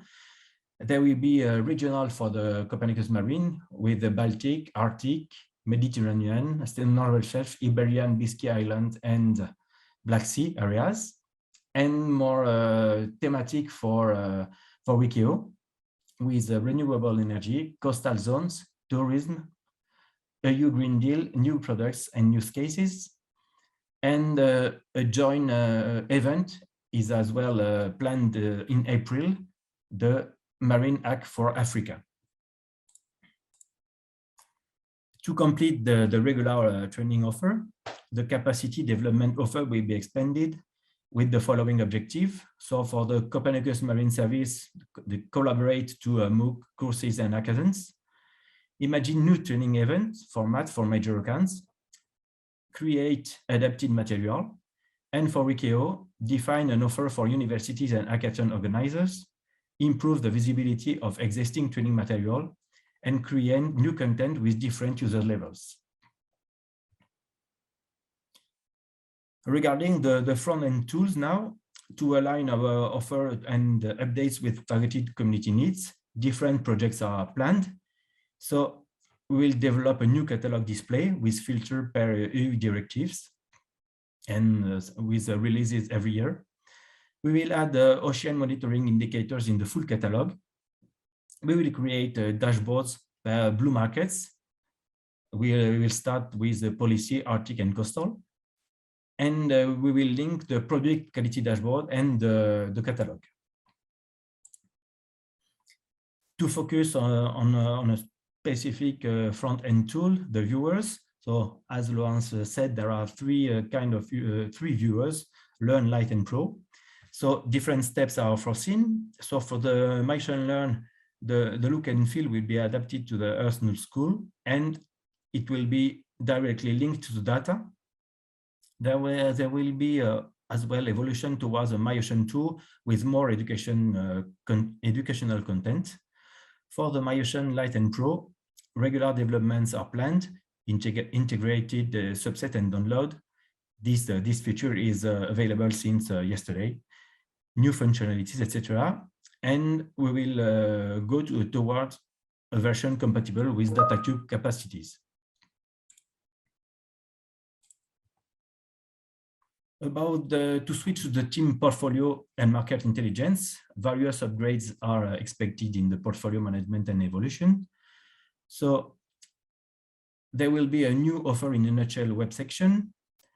There will be as well an homogenization of the catalog for the metadata for the product description, the dataset content, etc. And a compliance with Inspire, CF, and OGC. There will be an evolution of the tools allowing internal management of products, and the roadmap page will be resumed. To complete the topic of collecting and analyzing user feedback, the following aims will be reached. Thank you, Vincent. So strengthen the process to better inject user feedback in the offer, both for Copernicus Marine and WIKIO.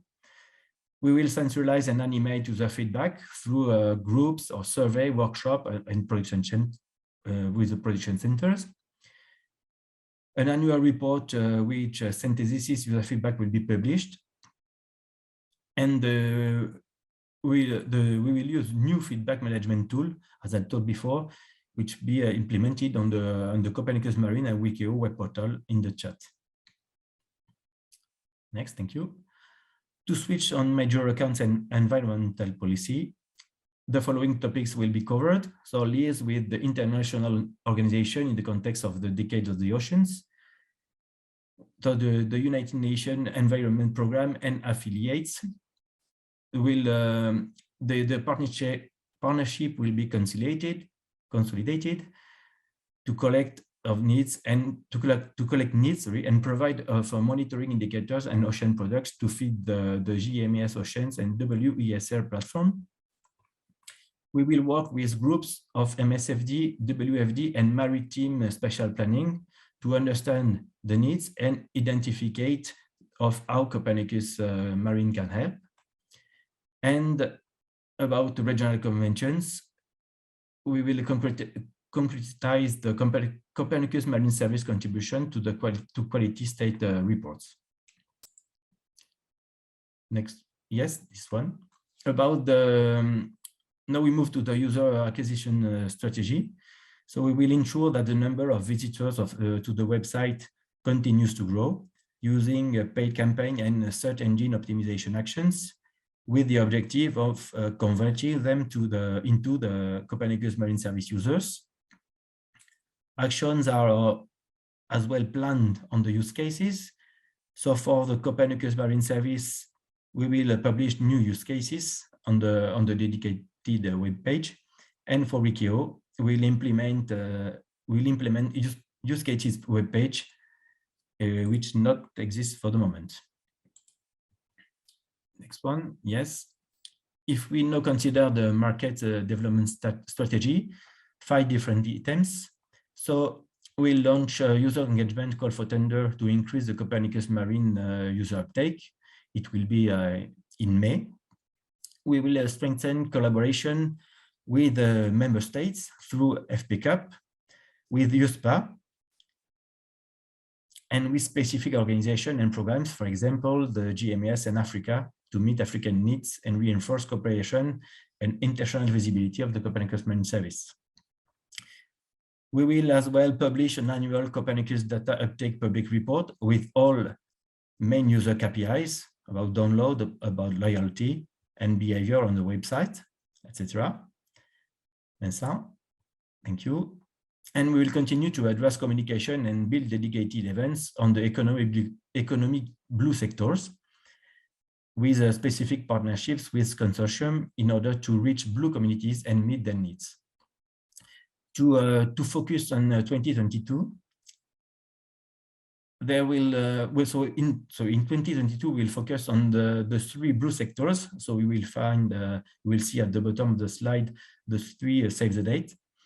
So there will be an identification of cluster trade association for coastal and polar environment sectors, and dedicated events to gather the actors and identify the needs for these blue communities are planned on June, October, and December 2022. Here is the non-exhaustive list of the events scheduled this year, so I will pass quickly. It will be available in the share presentation. Next one, please. With regard to the digital communication, 3 axes. So there will be regular updates and revamping of the web portals based on user feedback. A translation of Copernicus Marine site in 23 of official European languages, and connecting and growing our audience through social media, building relationships with ocean influencers. About the ocean literacy outreach and summaries, more explainers for youth and general public will be published. We will reach a wider audience through partner organization. New summaries for policymakers will be edited, and we will create and participate in a wide range of media, from videos and to infographics. Thank you. And to finish with the media and press, several actions will be carried out. So articles will be written on different topics, touring Europe's coast, products indicator, ocean state, and topical events as typhoons, spills, etc. We'll continue regular editorial publication and newsletter. We will increase rich press relation, and we will create a media relationship.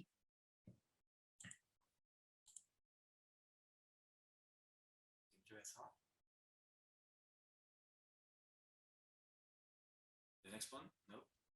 Yeah, thank you. So that's it for me. Many thanks for your attention. And I wish you a nice afternoon. Thank you, Cédric. So we had an overview of what we will do in terms of product, in terms of service, and we now move to another important component, which is what we do in terms of ocean reporting. So I leave the floor to Karina for the presentation. Karina. Hello. Thank you very much. And so I will provide an overview on the ocean reporting activity and the news on new advancements for the next phase. So we are, okay, sorry. And in general, ocean reporting is a critical element in order to addressing knowledge gaps and fill those knowledge gaps through better use of science-based evidence to inform policy formulations, increase the likelihood of achieving sustainable pathways. So the ocean in general is at the center and is interlinked to the many SDGs within the UN 2030 framework. And there's also the importance of the ocean is also reflected on the different international inclusion of the international activities and bodies related to the ocean.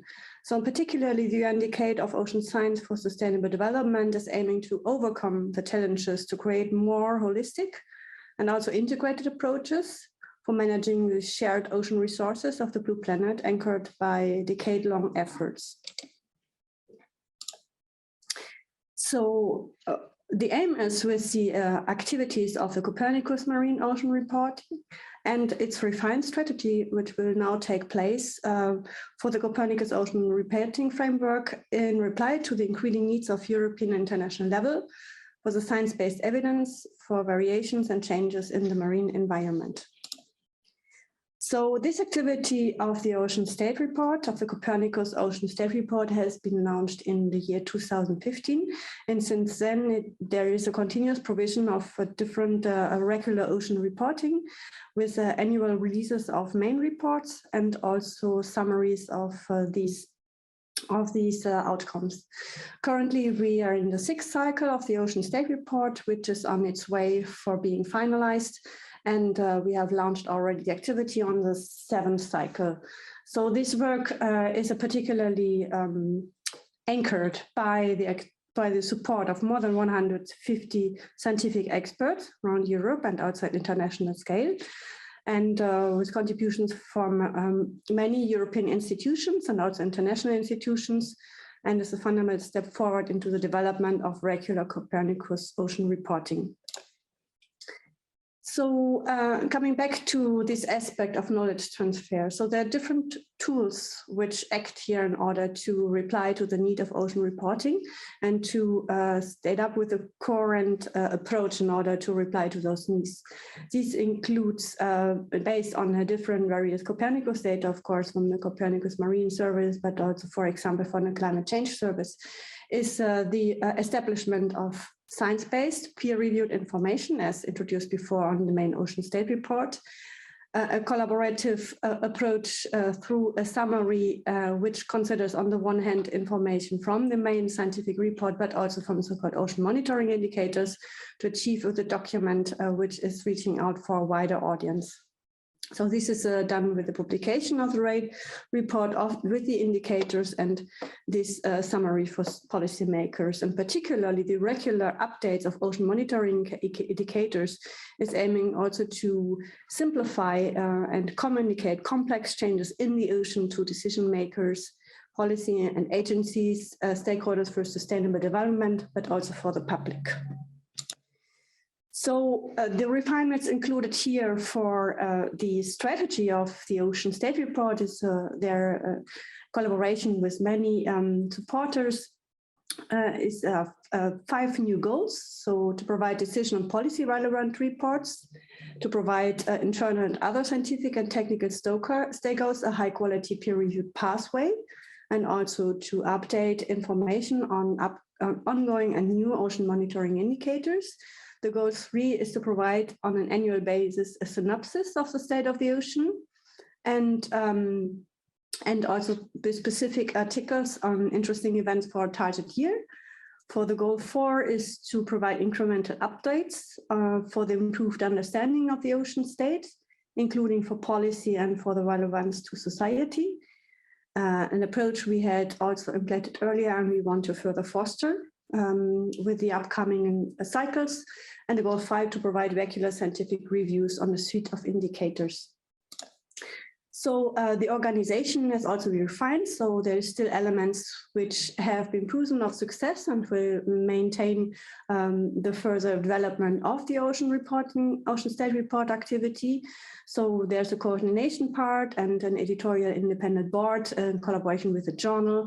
And then, as I said, at the heart center, which is really backboning the entire activity, is the author team from the different institutions, supported by guidelines. And this is again an overview on the content of the Ocean State Report. So it's divided into 4 chapters. So this is not a change, but what will be a big change is a new chapter 1, which is aiming now to provide a regular assessment on specific topics on changes in the environment, for providing a synopsis of ocean state and over the past decades, and also the recent information. And we will start with a set of information, and the aim is to update those regularly, annually, and to further increase with the evolution also on the demands for the different stakeholders. So this is an overview on the summary I already was mentioning. So the second tool, which is linked and also supported by communication marketing. So it's a linkage between the Ocean State Report, the indicator framework, and the communication marketing, as I just said, an approach to strengthen knowledge transfer to decision makers, the policy developers and agencies, and to assure a link to the Copernicus state of the Copernicus climate change, so the state of the climate. So also here a publication has been already established for the 5th one, and the 6th one is currently under development. So this is an overview on what has been new in terms of the ocean monitoring indicators as well. So we have also refined, lessons learned from the applications we had started with this activity. This had been started in 2018, and also lessons learned in order to implement improvements and to further facilitate and thus increase the capacity in order to transfer the knowledge to a wide range of users.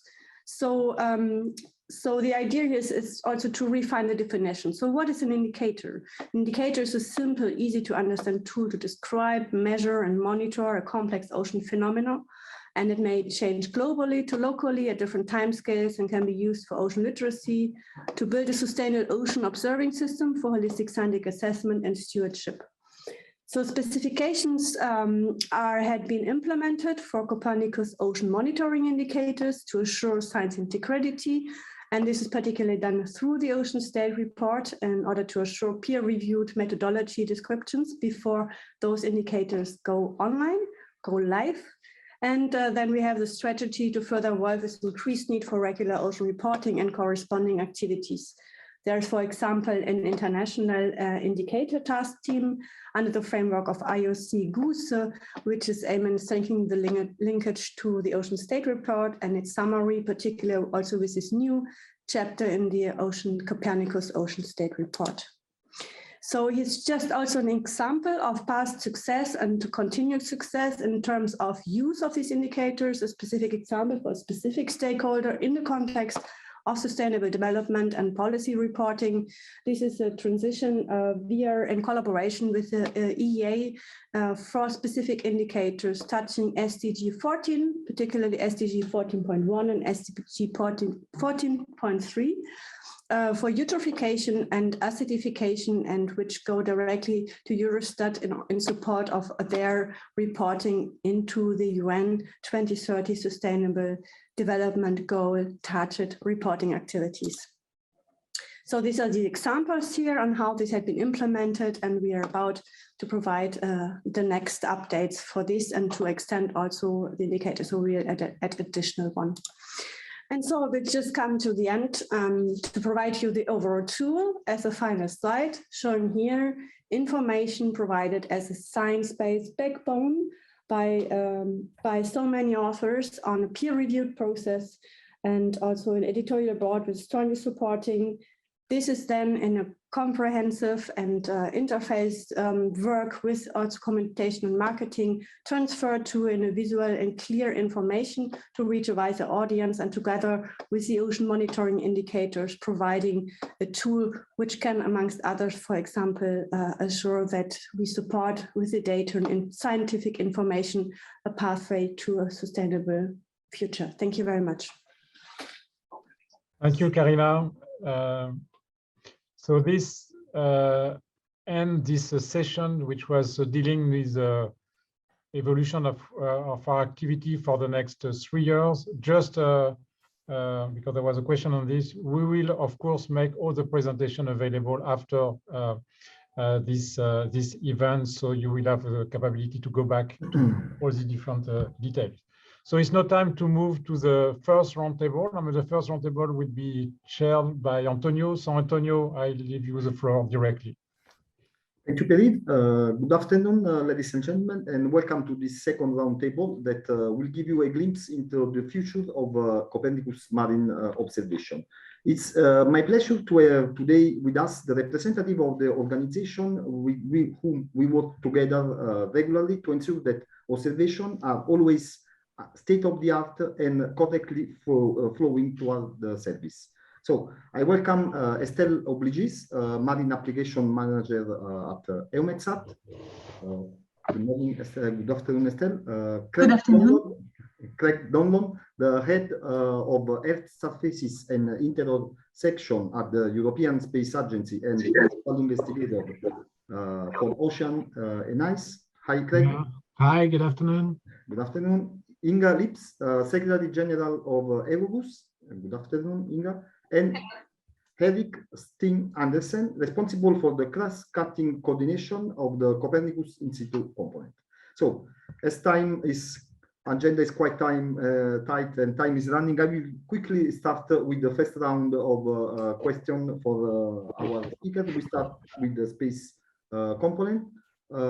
Estelle, EUMETSAT has been so far a key reference, providing the data needed for the development of our products, in particular from Sentinel-3, but from other international missions as well. So I would like to invite you to briefly summarize EUMETSAT perspectives on how the Copernicus space component will evolve during the next 7 years, and in particular with the priority for your next 3 years.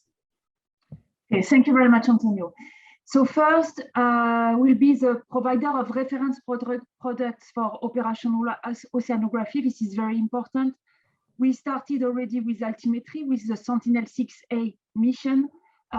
We will build an operational integrated altimetry observing system that will combine Sentinel-3, Sentinel-6, and in the future, the Crystal mission and the next generation as well. And we would like to follow exactly the same approach for other operational products, especially for Sentinel-3, SST, and Ocean Color. So we are preparing a Day 2 processor, so a new generation of processors for these parameters with state-of-the-art processing. So we want to be the provider of reference product for operational oceanography.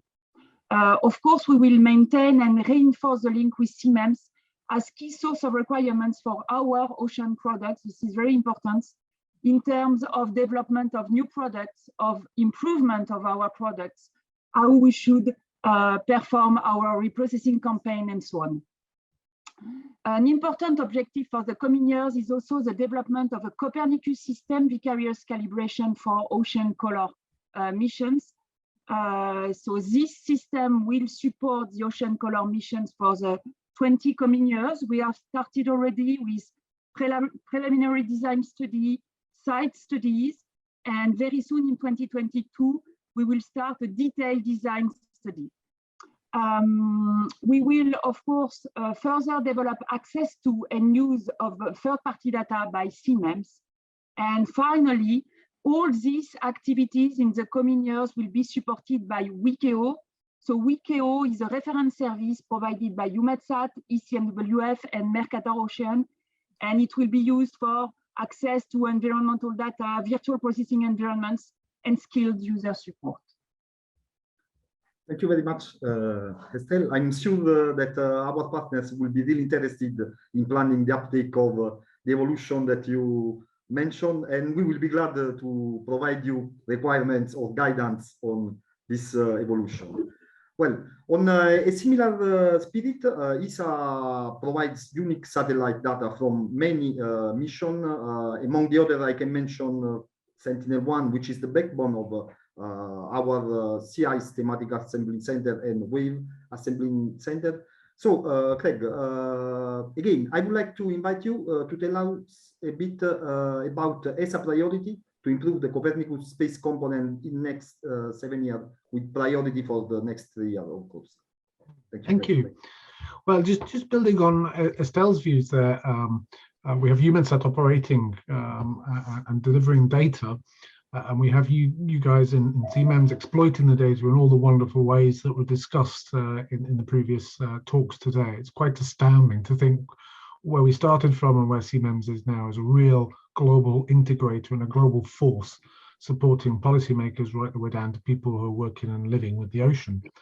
Our job in the European Space Agency is not a simple job, but it is simple in concept. It is to provide simply the best satellite instruments to serve your needs and to serve the needs of the European Commission activities and as well as these member states. So together we have to design and build the next generation.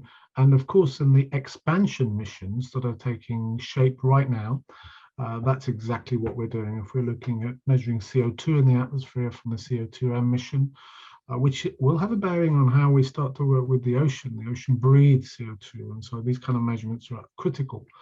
Understanding what we need to do better ocean-atmosphere coupling in between different systems, and the measurements there are almost diagnostic. So we need to go beyond the sea surface temperatures that we have from infrared technologies, and we move towards the imaging microwave radiometer. That also takes us into the white ocean, where we will expect to have some of the best measurements available today from an integrated view of sea ice, of salinity, of sea surface temperature in near all weather conditions. So every day we will have a backbone reference data set.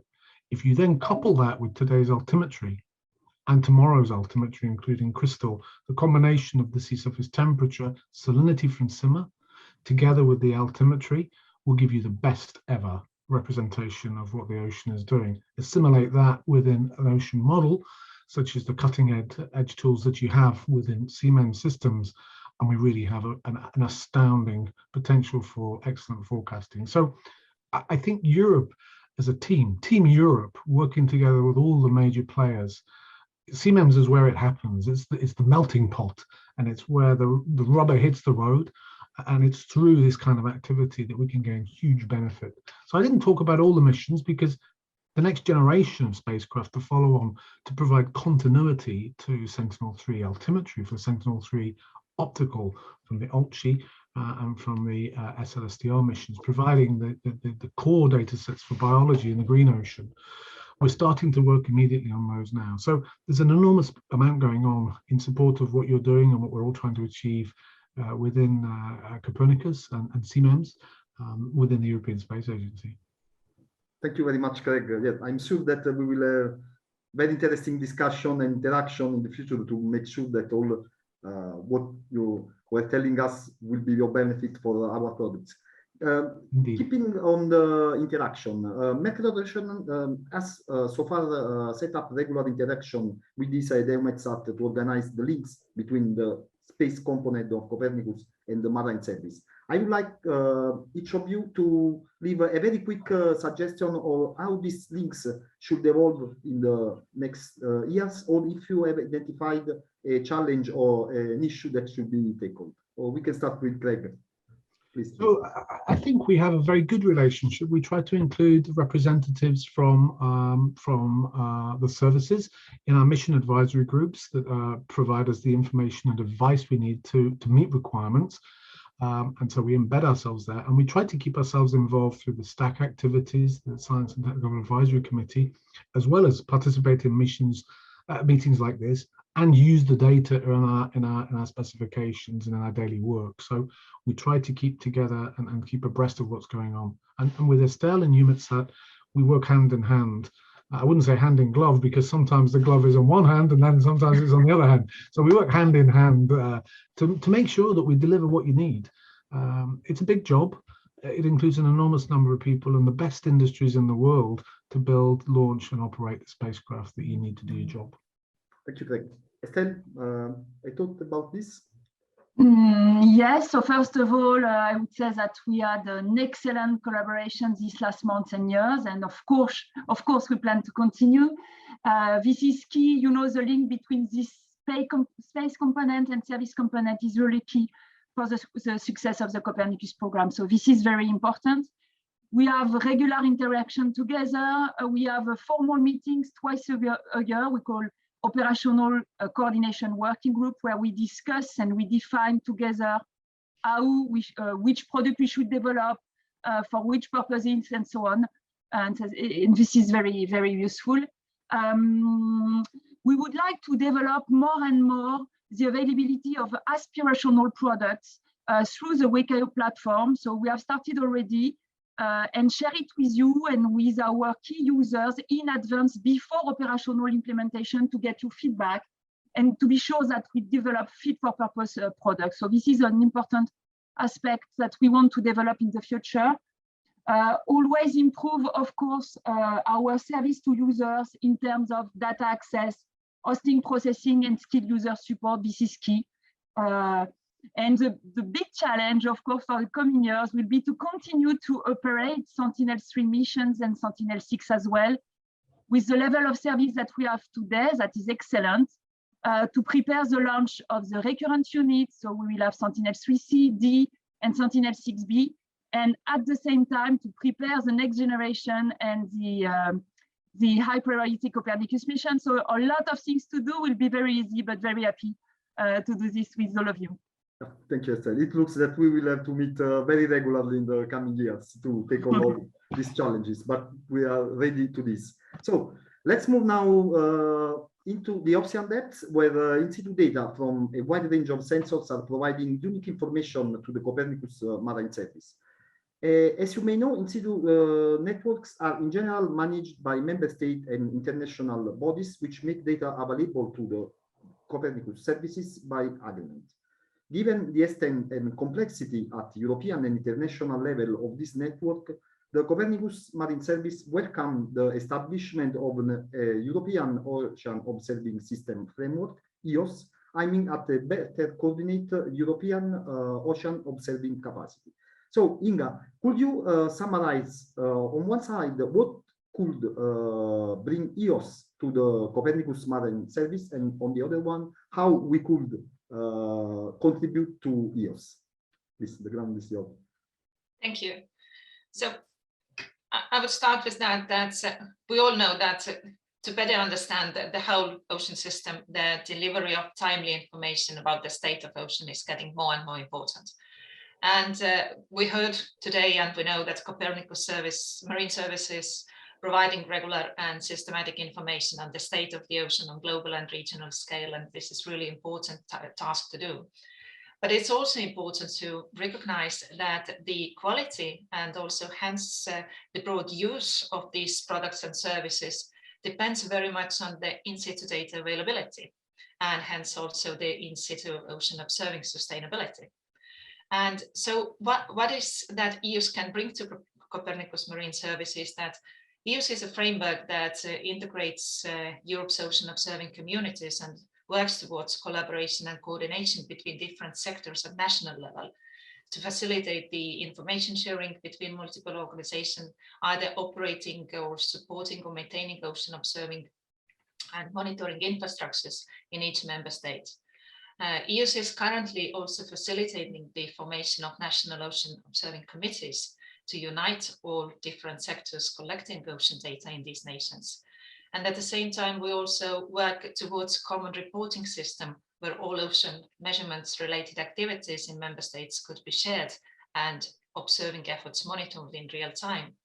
So besides operational observing and marine environment monitoring, this includes also data collected by private and fishery sector and research, which is very relevant. And by connecting now European in-situ ocean observing capabilities and promoting fair data principles in all different sectors in the nations, EOS facilitates the unlocking and sharing of more data relevant for validation and calibration for different Copernicus Marine Service products. Now, or how Copernicus Marine Service could contribute to EOS? I think the best motivation is that for data sharing sectors, the high quality products to be used for different purposes. And by high quality, I mean really the high accuracy and high confidence level. So that different purposes, for different purposes, these products could be used either by governmental agencies for environmental assessments, like we heard previously in previous panel, but also by industry and private sector for maritime activity planning, or by scientists for their research. But also Copernicus Marine Service by developing these broadly used high-quality products, promotes the importance of in-situ data and fosters getting the in-situ ocean observing closer to the higher sustainability, similarly to the meteorological observations. So I think that together, EUS and Copernicus Marine Service, we can move towards desired recognition of ocean in-situ observing as an essential service. Thank you very much, Inga. Well, it's a quite huge challenge, but I hope that we can contribute and get further in this way. Okay. Antonio, could I comment on that? Please. Because I think it's very important. Quick one. Yeah, I think it's very important what you said. We rely on in-situ observations to get inside the ocean. Invariably from space, we don't see too much inside the ocean. We have good ideas in the mixed layer, but we need to get into the deep ocean. So deep Argo, we need also to have good fiducial reference measurements for verification and validation of satellite wave measurements from different sensors. And these are critical because we don't want the space segment to overwhelm the assimilation system if it's biased. So the two things work hand in hand, and Copernicus and CMEMS is where it comes together. So we need the two together. Otherwise, we will be forever chasing our tails. Thank you, Greg. Yes. Okay, let's move to Eric. I just met yesterday at the Copernicus Horizon 2035 conference, your director, Mr. Bunik, stated that we can have a strong space component without a strong and coordinated in-situ component. We know that the European Environmental Agency is leading a lot of activity aimed at providing a reliable and sustainable access to in-situ data for the space component and the Copernicus services. I would like again to invite you to tell us a bit more about the main evolution that European Environmental Agency is planning for the in-situ component during the next 7 years, and with the priority action for the next 3 years. The ground is yours, Eric. Thanks a lot, Antonio, and I hope you can hear me well. Yes. Good. Okay. So yes, this is indeed a complex area, as you know, and I was also happy to hear the comment from Greg. I mean, especially for the marine service. I mean, in-situ data are really critical because we can only see part of what we need to know about the oceans. So just to highlight a few things here. Of course, a lot of things has been done already. So we need to continue. We need to evolve Copernicus in-situ data activities currently carried out by all services and the space component. So what we do at EEA is really to support what's going on in the services and in the space component. But we need to continue and evolve all these activities. We need to improve, formalize, and expand also the relationships with data providers. This is really crucial.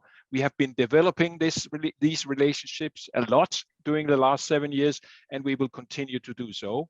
We will continue also to provide justification for the continuation and evolution of key observing networks. This is really also important because, in my opinion, Copernicus is really an excellent use case here. So we can provide the justification for all the critical observations made by in-situ observing networks. We will increase focus on improving the sustainability of the key networks. This is really important, also mentioned by Inga. We will, as an operational service, we will need to rely on continuous availability of key data. So the sustainability, long-term planning of key networks is really important. We need to push for more open data to ensure that we can actually really efficiently use these data in accordance with the data policy of Copernicus, which will, I mean, that actually makes data available freely and openly to all users. We need also to improve access to data needed to support the development of new products and data. I mean, we have heard already today that you have a lot of ideas about how this will continue. We have heard also about how the space component or the space segment will actually change in the future. We need in-situ data to support all these developments. We also need to continue and I think improve also the coordination of in-situ data activities in Copernicus across services and space, because it will simply lead to more efficient use of data. It will lead to more efficient cooperation with data providers. We together as a program, we have a tremendous power, and we should try to use that. So just to add a few more words to this. The thing about the use case, I think this is probably something we need to focus on a bit more in the future, because we are actually in a position, because Copernicus is making a lot of data available based on well-defined user requirements. So we actually try to meet end user requirements, and to do that we need access to in-situ data, and that's exactly why Copernicus is so strong a use case. So we can say, okay, now we are not going to use these data for our own purpose. We are actually using these data because we want to use to meet end user requirements. The question about sustainable observing networks is really also critical, and something we have been discussing a lot.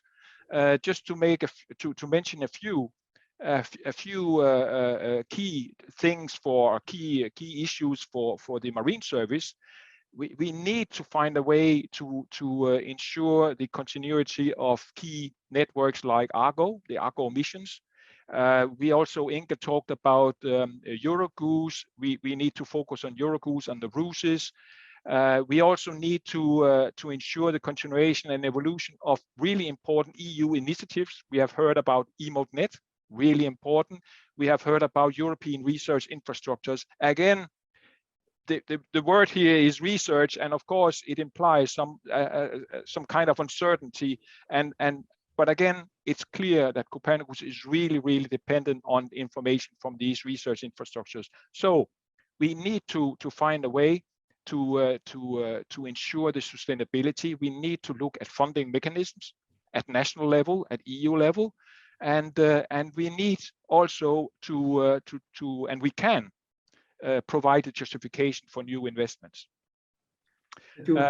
Likewise, I think it's important to realize that you have been able to build a really efficient and huge in-situ data management system. So all this will of course continue to grow. Data collections will grow in terms of volume and complexity. Internal data sharing will grow. Coordination is needed to do that. We need to focus more on open data, as I said, because it will align us better with Copernicus data policy. So in this case, we will need to leverage and support things like cooperation arrangement with non-EU countries, EU initiatives like the Open Data Directive, high value data sets, and also, for example, the recent WMO Unified Data Policy Resolutions is again an example that this is really on the table. So we need to support initiatives like that. And finally, of course, may I ask how will you expand into the Arctic? Yeah, but I mean, yeah. So finally, if I can add, I mean, we also need to look at in-situ data requirements that will continue to evolve in pace with new and revised end user requirements. So we have heard about the coastal region, really important. We have heard about the Arctic. We have heard about the need for more biogeochemical observations, better access, and so on. And we need to do more in data sparse regions like the Arctic. Exactly how we are going to do this, we will of course rely on international cooperation in the Arctic. We will support simply also because Copernicus is an excellent use case, and we provide a lot of products and a lot of satellite data, which actually justifies that we can say, okay, now there is a need for more in-situ data in that region.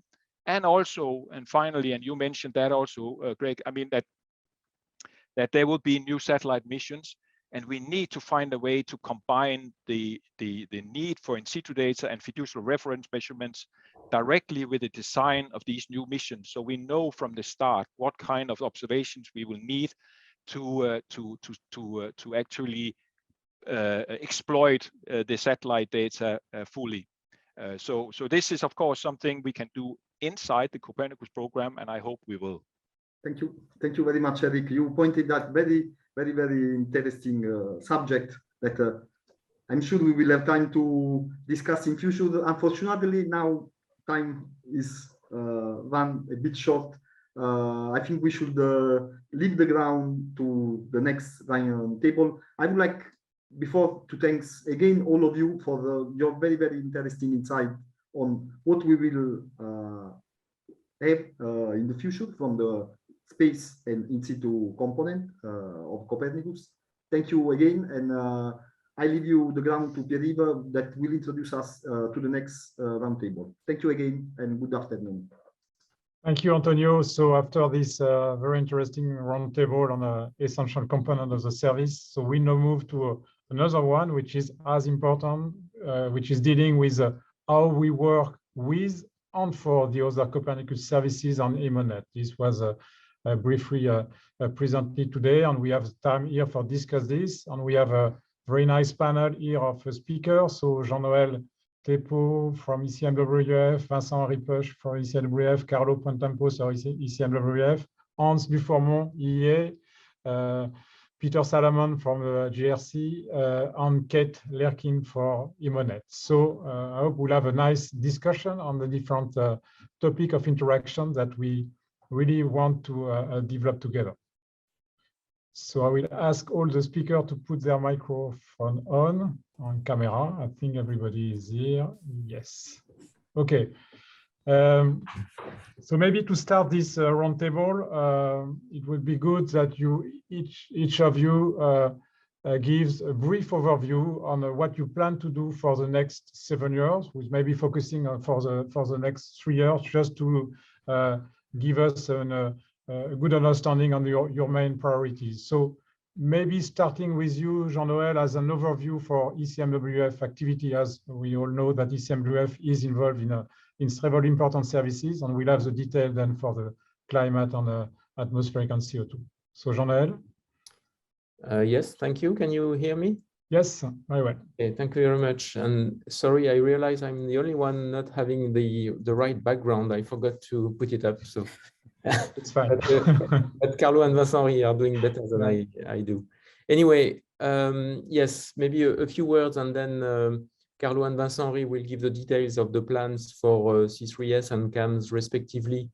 What I would like to say is to reflect on what we had yesterday and today with the Copernicus 2035 workshop or symposium, and the keywords which were prominent during these 2 days were ambition, continuity, sustainability, but also very importantly users. And for me, users are essential. And today at ECMWF, between the two services, we have about 150,000 registered users, and the growth is linear or even exponential for some of the areas. So we really need to support these core users going forward. These users are most of the time thematic and technical, and they are really looking for expertise which lie in core services and their contractors. So, and I'm sure that you are experiencing the same in CMEMS. So as some of the needs are cross-thematic or cross-cutting, I would say that especially when it comes to impacts or adaptation, it's really important that the interested entities, so ourselves, yourselves, EEA and JRC and so forth, continue to work together. So this is really already happening between Mercator and ECMWF, and we have plans to work even closer. Carlo may mention something about that. Now, the ecosystem is changing as well with USPAR on the market side and the Knowledge Center of Earth Observation on the policy side. So we need to make sure to take this new landscape into account, and that these new bodies take full advantage of the know-how and the expertise which is existing in the services and their contractors. So we need to also exploit the potential leverage effect from these new bodies. So that will be an important challenge as well to in the next years. Now, going back to the space, the role of sentinels will increase in feeding into our services together with other missions. So Sentinel-5P is already serving CAMS, but Sentinel-4 and 5 will be a real revolution, and I'm sure that Vincent-Henri will mention this. But also for C3S, the Copernicus Climate Change Service, the Sentinels start having some longevity and start building climate data records, which will feed into climate reanalysis and the essential climate variables per se. So that's also a new thing to take into account. Now, we have just reissued a contract for the evolution of our data stores, the Copernicus Climate Change Data Store and the Atmosphere Data Store. And the next few years will be also about interfacing with WCAO, offering Jupyter notebooks, and possibly more computing power for people who want to merge data from different services. So all in all, it's about data access, easy handling by the users, be it policy, scientists, etc., who don't really care where the data are, and they want to be able to handle this data in an easy way. So making our data stores more useful, more powerful, and more easy to use is a priority. And last, a lot of things have already been said about the digital twins. So new capacity and platform which can feed into operational service. So Destination Earth is one of them, and we are part of it together with ESA and EUMETSAT. And we need also to bring this together to make sure that the operational services like Copernicus benefit from it and also serve them in terms of data lakes and observations in general. So I will stop here and maybe give the floor to Carlo first to provide a vision, a more specific vision about C3S. Thank you. Thanks, Jean-Noël. And indeed, it's good to move now into the detail of the climate change service. So Carlo, it's up to you. Thank you, Pierre, and thank you, Jean-Noël. Yes, indeed. Well, in many respects, Jean-Noël has already covered the main key point. I want to mention 5 key outputs. There will be many in the next 6 years that are really exciting. I just want to mention 5 and 2 top-level output, if you want. So the first one are the global reanalysis. When we started, basically 100% of our user of reanalysis nowadays is of the order of 1 in 2. So it means that 50% of the user are user of something else. Still, 70,000 users or thereabout are user of reanalysis. So reanalysis remain our most popular product. And in the next 2 years, we'll gear up to the development and starting the production of ERA 6. So this will be slightly higher resolution, will be running on a new shiny supercomputer in Bologna, and will be a couple of analysis. So that's very exciting. The second element, and is relevant to some of the discussion that we heard about today, is about the regional reanalysis, but not so much those for Europe, but those for the Arctic. So we decided to put an emphasis on the Arctic because it's so relevant to the policy discussion, it's so relevant to European interest. And so there will be a pan-Arctic reanalysis at high resolution, so this being around 2.5 kilometers, going back to the 90s for sure, and maintaining a near real-time element. So that's number 2. The third element I want to highlight is a closer connection to the IPCC.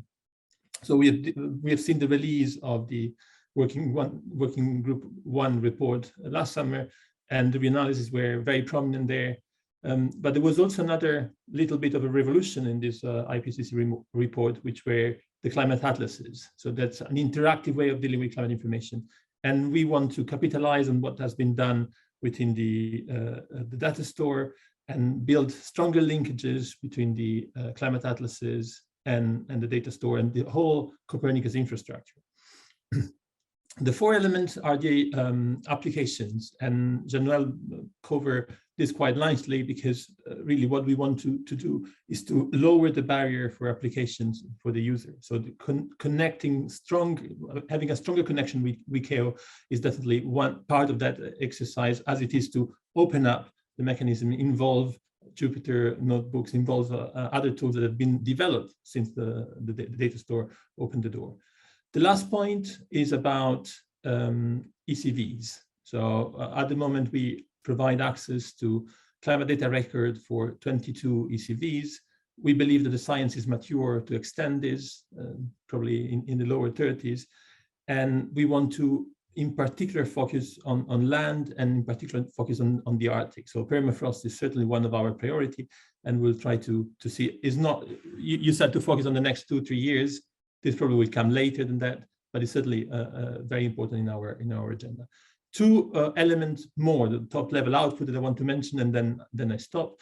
The first one is our general public or general audience kind of product. So we develop a part of the program that we call climate intelligence, and that's the element that is responsible for the monthly bulletin.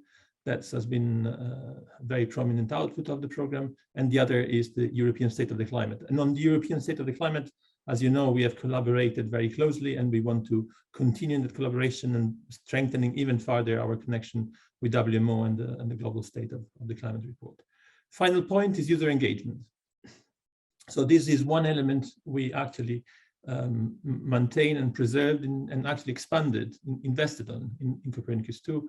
This means ensuring a closer connection with the national administration, but also a closer connection with the other services, a closer connection with the other portal of climate information, to ensure that the investment that was made in Copernicus 1 can actually benefit a larger set of users. So connection with EEA, but also the memorandum of understanding that we signed with the European Investment Bank or with the Union for the Mediterraneans are part of that strategy. So that's our, in a nutshell, our priority for now.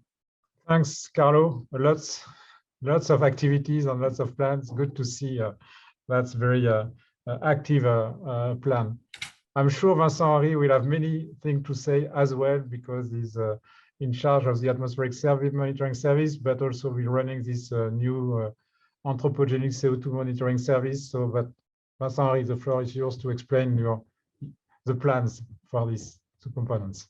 Thanks, Pierre. And coming third, at the CMWF, there are a lot of commonalities on that have been presented by Jean-Noël and Carlo. I will focus on the more topical aspects. The first one is, and Jean-Noël mentioned it, is the fact that we will have 2 new sentinels for monitoring atmospheric composition outside of the CO2, which I will talk after. So Sentinel-4, which is a geostationary instrument. So it's really a game changer for air pollution, which, as you know, varies on hourly basis, and having the hourly revisit time possible with a geo orbit is essential. So for us, enhanced continuity means a lot of work, because we will have sentinels on top of Sentinel-5P that we have today.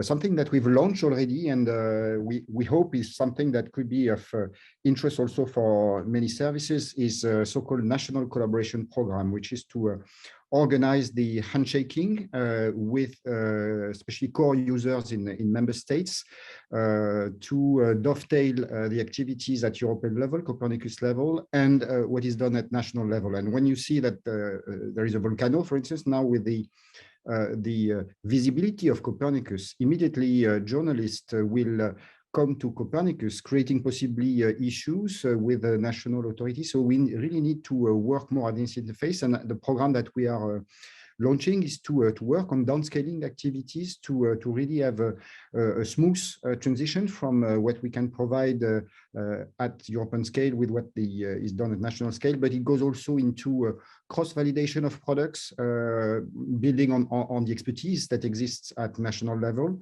and also training, communications, and allowing us to address much more completely the problem of languages, which is a barrier to uptake of the products. The thing which I will mention prominently, of course, is the new CO2 monitoring and verification support capacity. So this will be a dedicated focus for the space segment of Copernicus as well, with the CO2M satellites that are foreseen to be launched between end of 25-26. But also there are lots of requirements from users, not only on CO2, but also methane emissions, also pollutant emissions. So there is lots of work to be done here, and to focus again on CO2, even if the product that is most demanded by users are the human emissions of CO2. Of course, what you see in the atmosphere through the satellites or through in situ is the result of all the source and sinks, and in that all the thematic services, land, ocean, of course, are important to be able to control all the different source and sinks and compartments of CO2, and maybe I will give a bit more detail in when we discuss the interfaces. And final point I would like to mention is like CMEMS, our contribution to the thematic hubs under the KCEO, and we saw at the Horizon 2035 symposium that it's really important for the stakeholders to see Copernicus not only spread as thematic services, although the climate change service is already transverse, and for CAMS we will have the responsibility to organize the thematic hub on health and also the one on the CO2 Paris Agreement, so linking with the source and sinks of CO2. So lots of work and lots of ambitions and also lots of optimism on our side to continue on Copernicus Phase 2. Thanks a lot, Vincent-Henri, for this comprehensive overview. I will now move to Peter to have a brief summary of your main plan for the emergency management service. So, Peter. Yes, thanks, Pierre-Yves. I hope you can hear me. Yeah, yes, very well. Okay, good. So thanks a lot for inviting me, and let me just quickly give an overview of what we plan for the emergency management service, and I'd like to do that in a similar manner as Jean-Noël did in reflecting on the Copernicus Horizon 2035 workshop that was held a couple of days before, and I fully agree. These three kind of big buzzwords, continuity, the ambition, but also the user are really key elements also for the evolution of the emergency management service. And I start with continuity, although continuity has always this a little bit a negative touch. So for us, this doesn't mean that things stay the same.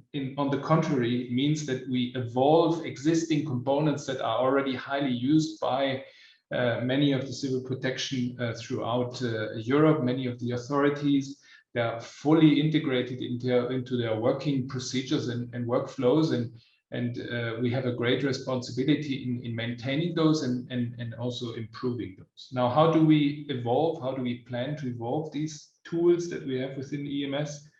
Obviously, the simple thing, well, simple sounds simple, is more data. So we know there will be new Sentinel satellites. We have constantly new data from the new contributing missions. I mean, we have now the space sector in Europe is really growing, also with first private companies offering satellite data. So this is really a big opportunity and challenge for us. Also in situ data, I mean, we heard the colleagues from the EA before, is something that we constantly integrate into EMS. The second element is, of course, new methods and model improvements. So the underlying algorithms, the underlying tools that we constantly improve using the latest research and the latest science that we try to integrate. And last but not least, of course, visualization and data access. Here also the collaboration with the Climate Data Store for some of our data is fundamental and really important to ensure good user uptake.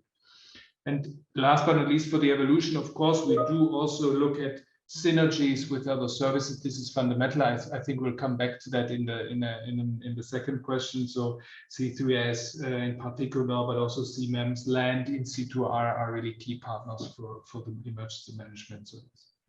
Now, the ambition that we have in new elements for the emergency management service is, we started with it already. I mean, some of you will maybe have realized we have already a new component added to the tools that inside the emergency management system, emergency management service, with the exposure mapping component, where we really look at population and build-up to be able to better estimate impacts of weather-driven or other natural hazards. We look at adding an aerial component. sometimes satellite data are just not enough when it's about emergency response and emergency management. So we need very high resolution aerial imagery there. We have been implementing tools like a fully automated flood monitoring based on Sentinel-1, which is also looking especially now at the recent cyclones hitting Madagascar and Mozambique is really relevant in areas where you have a lack of typical ground observations. So these are a little bit the highlights that we are planning or that we are working on. I mean, there's another couple of things related to a coastal flood early warning, but I think that we'll also discuss at a later stage. So I'll stop here and hand back to you, Pierre. Thanks, Peter. Again, a lot of activity and a lot of very good plan. So we now move to the land service with you, Hans. So could you briefly summarize where we want to go for the land service for the next 7 years? And we will discuss the interfaces in a second step. Later on. Thank you very much, Pierre. I hope you can hear me well. Yeah, yes. Okay, good.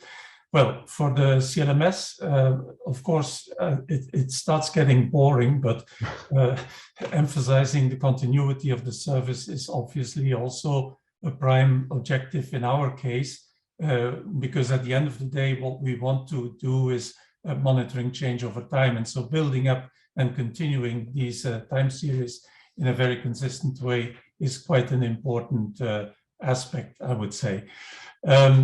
We also want to look not just into continuing the services, but also improving the services, what we called a kind of enhanced continuity. And there's a few examples there that I can very briefly mention. For instance, the transition of our traditional flagship product, Green Land Cover, into a new suite of products. CLC Plus is the code name, which will have quite different characteristics, responding better to the demands of the user community, but at the same time also ensuring that we can have some continuity in the information products over time. Other elements of enhancement is that, as you know, we recently launched the product High Resolution Vegetation Phenology and Productivity, and another product, High Resolution Snow and Ice, which fit into the category of biophysical parameters. And these products, with their very dense intra-seasonal time series, will allow us also to further improve the quality of the other parts in the portfolio, which have more to deal with status and change mapping of land cover and land use.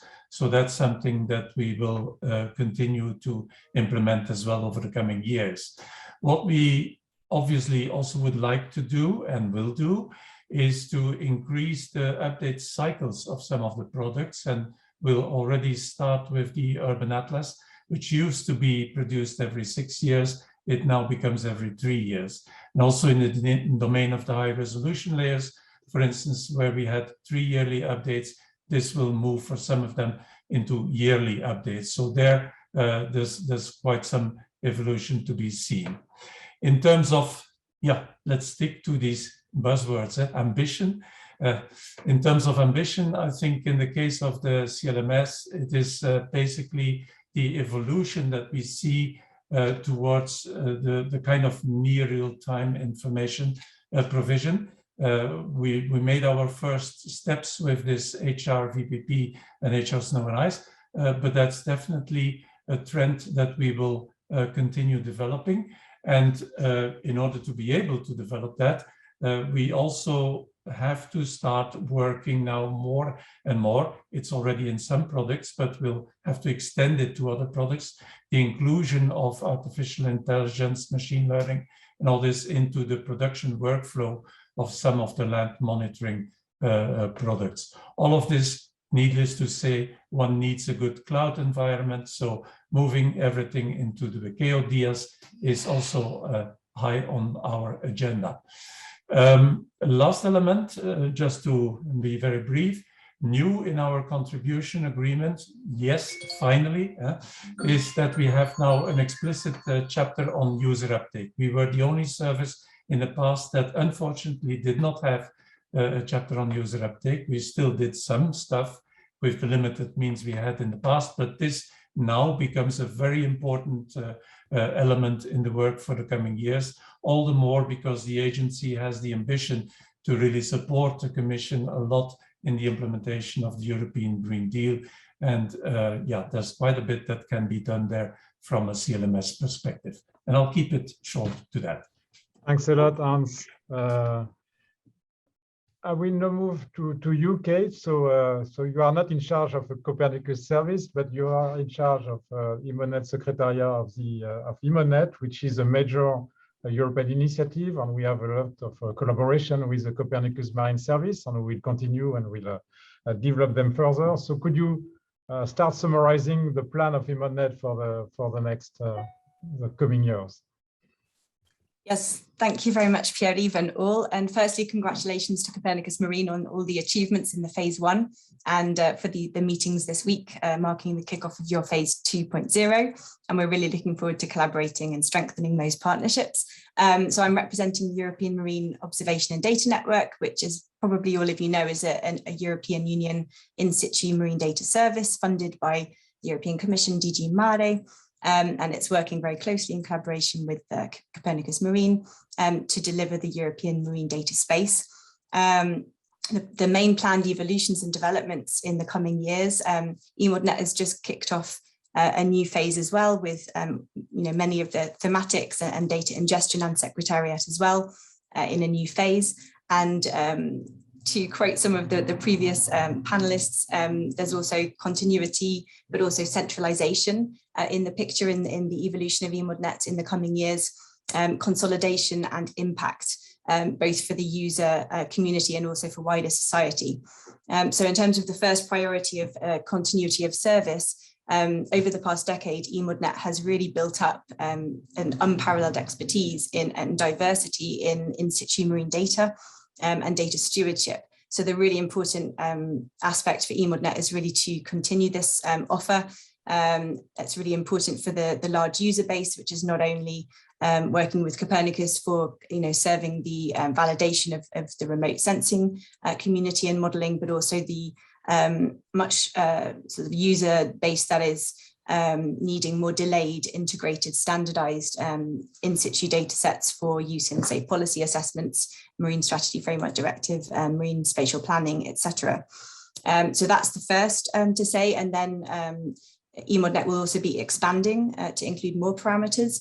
This is very much in line with Copernicus, and I will say more in the next intervention, but it will include connecting more with the land-sea interface, the coastal area, expanding the offer of socioeconomics data on human activities at sea that IMONET has already, and all of these together with data products being in line with the European Green Deal priorities and user needs. Then ingesting more data, so really looking at the more diverse sources across the European capability of ocean observation and marine monitoring and data collection. And that's why it's so important IMONET connects already with the likes of Eurogoose and marine research infrastructures, but also more and more with industry, civil society, etc. Extending the geographic coverage. So the first 10 years of IMONET was really focused on European seas and oceans, and now that is the Marine Knowledge 2020 vision is achieved. It's really expanding that coverage. And also strengthening European contribution to global initiatives. So, for example, IMONET bathymetry providing a large contribution already to Seabed 2030, and IMONET biology providing a large proportion of global of biodiversity data sets from European data collectors, but for the global OBIS offer. Priority 2 is about really simplifying the user interface, and this is where I mentioned centralization. So the work has really been underway the last couple of years, but by the end of this year, all of the IMONET services will be fully centralized. So already the central portal is a gateway for over 89,000 users in an annual year. But the goal of centralization is really to be a game changer in this user experience. So at the moment, the central map viewer for data products is already there, but there will be a central map viewer for all of the data and data products that eModNet offers. And this will be possible through a centralized metadata catalog, which is well underway, and also the use of ERDAP, which is already used in eModNet, but it will be used across, becoming a standard across as an interoperability tool for all of the eModNet services.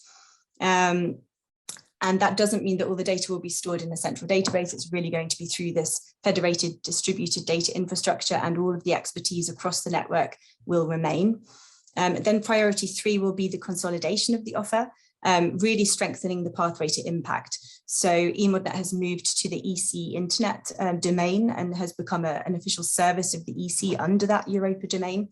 And so this really underlines the recognition of the value of eModNet for in-situ marine knowledge generation. But this will further, consolidate, and we look forward to working with Copernicus as well about increasing the transparency and the provenance of the marine data value chain, working with the likes of IODE and UNESCO, IOC, to really bring that also to the global fora and impact. Then making marine data more discoverable, so mapping and tagging data for relevance for blue economy operators, for marine policy at EU and global levels, and then interoperability in the European marine data space. And this is where I want to highlight the really important partnership with Copernicus, because together bringing the two very complementary offers and making them fully interoperable, we'll have the connection, the exchange, really to have this digital commons in the European marine data space. And that will then lead to a collective European effort towards global ocean data ecosystem as well.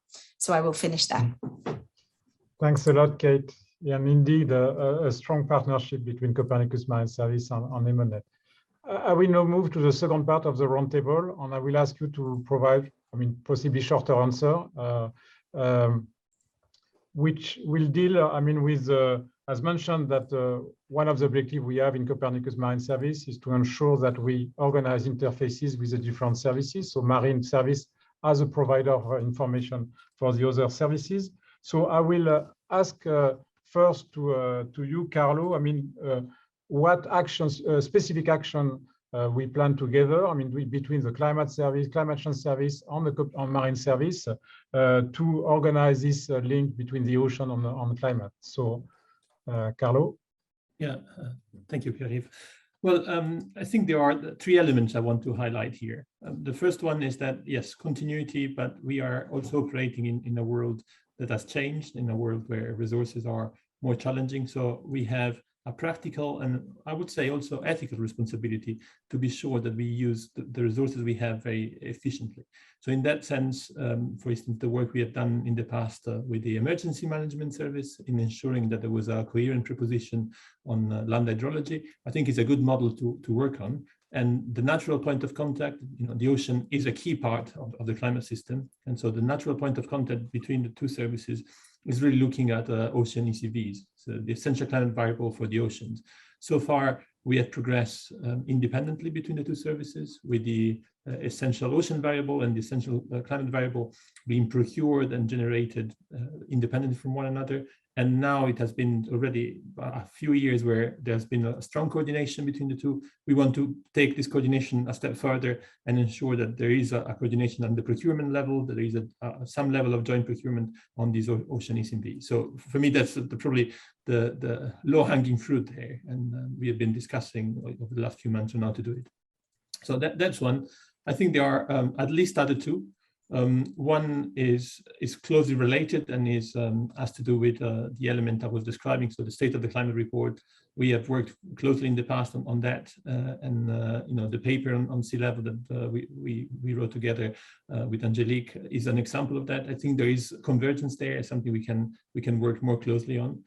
The third one I want to mention here is EQC. I was very pleased to hear about the work that you will be doing on evaluation and quality control within this Copernicus 2.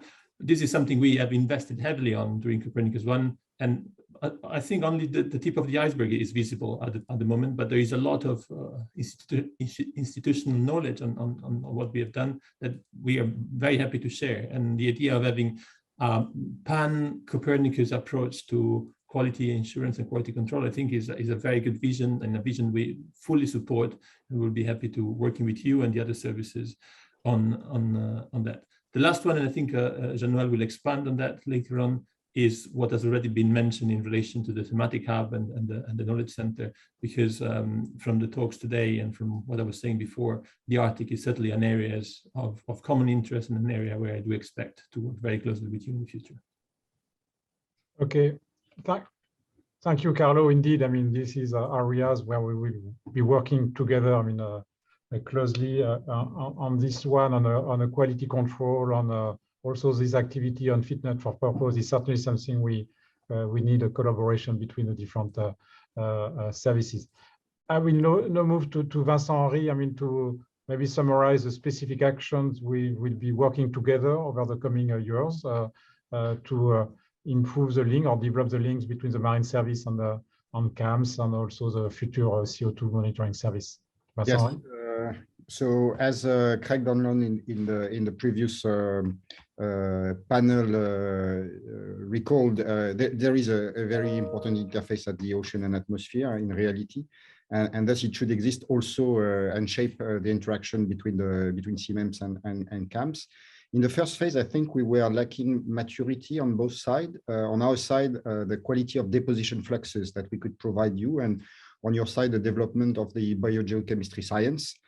Now it's ripe. We had a first meeting actually already with some of the teams to start working, because I think this maturity is now there. There's been lots of progress on the science side, and there is a specific motivation of the CO2 MVS. Where having on our side the best possible fluxes, so sink from the ocean as an input to the atmosphere service is really important. It's a challenge because it's a front of research, as you know well, and we are jointly involved in COCO2, which is one of the projects that is looking at that. There are also new in-situ satellite observations. So I think this first meeting that we have, which will now evolve to really the working level, so that the scientists and engineers work together to make it happen, is where we are going. So hopefully we'll be able to achieve between the services what is in reality, which is a very important interface between ocean and atmosphere. Thank you, Vincent. And indeed, we are both highly motivated to work together on those issues that are quite important. So I will now move to Peter with the Emergency Management Service, because we have been interacting regularly the past year. So if you could just summarize, I mean, where you see in terms of priority action for the interaction between the two services. Yes, I mean, I think as previously was said, there's some natural interfaces also with the emergency management service, and clearly here the case is between obviously the ocean and what comes into the ocean from the rivers. So this is actually our, I think, a concrete interface and action points that we have been working on, and that we will have to continue working on, to integrate the forecasts and the simulations that we produce in the emergency management service through our European and global flood forecasting systems to improve ocean temperature and salinity simulations. So this is really a concrete action that we will pursue together with you in the coming months, and hopefully come to a concrete implementation there very soon.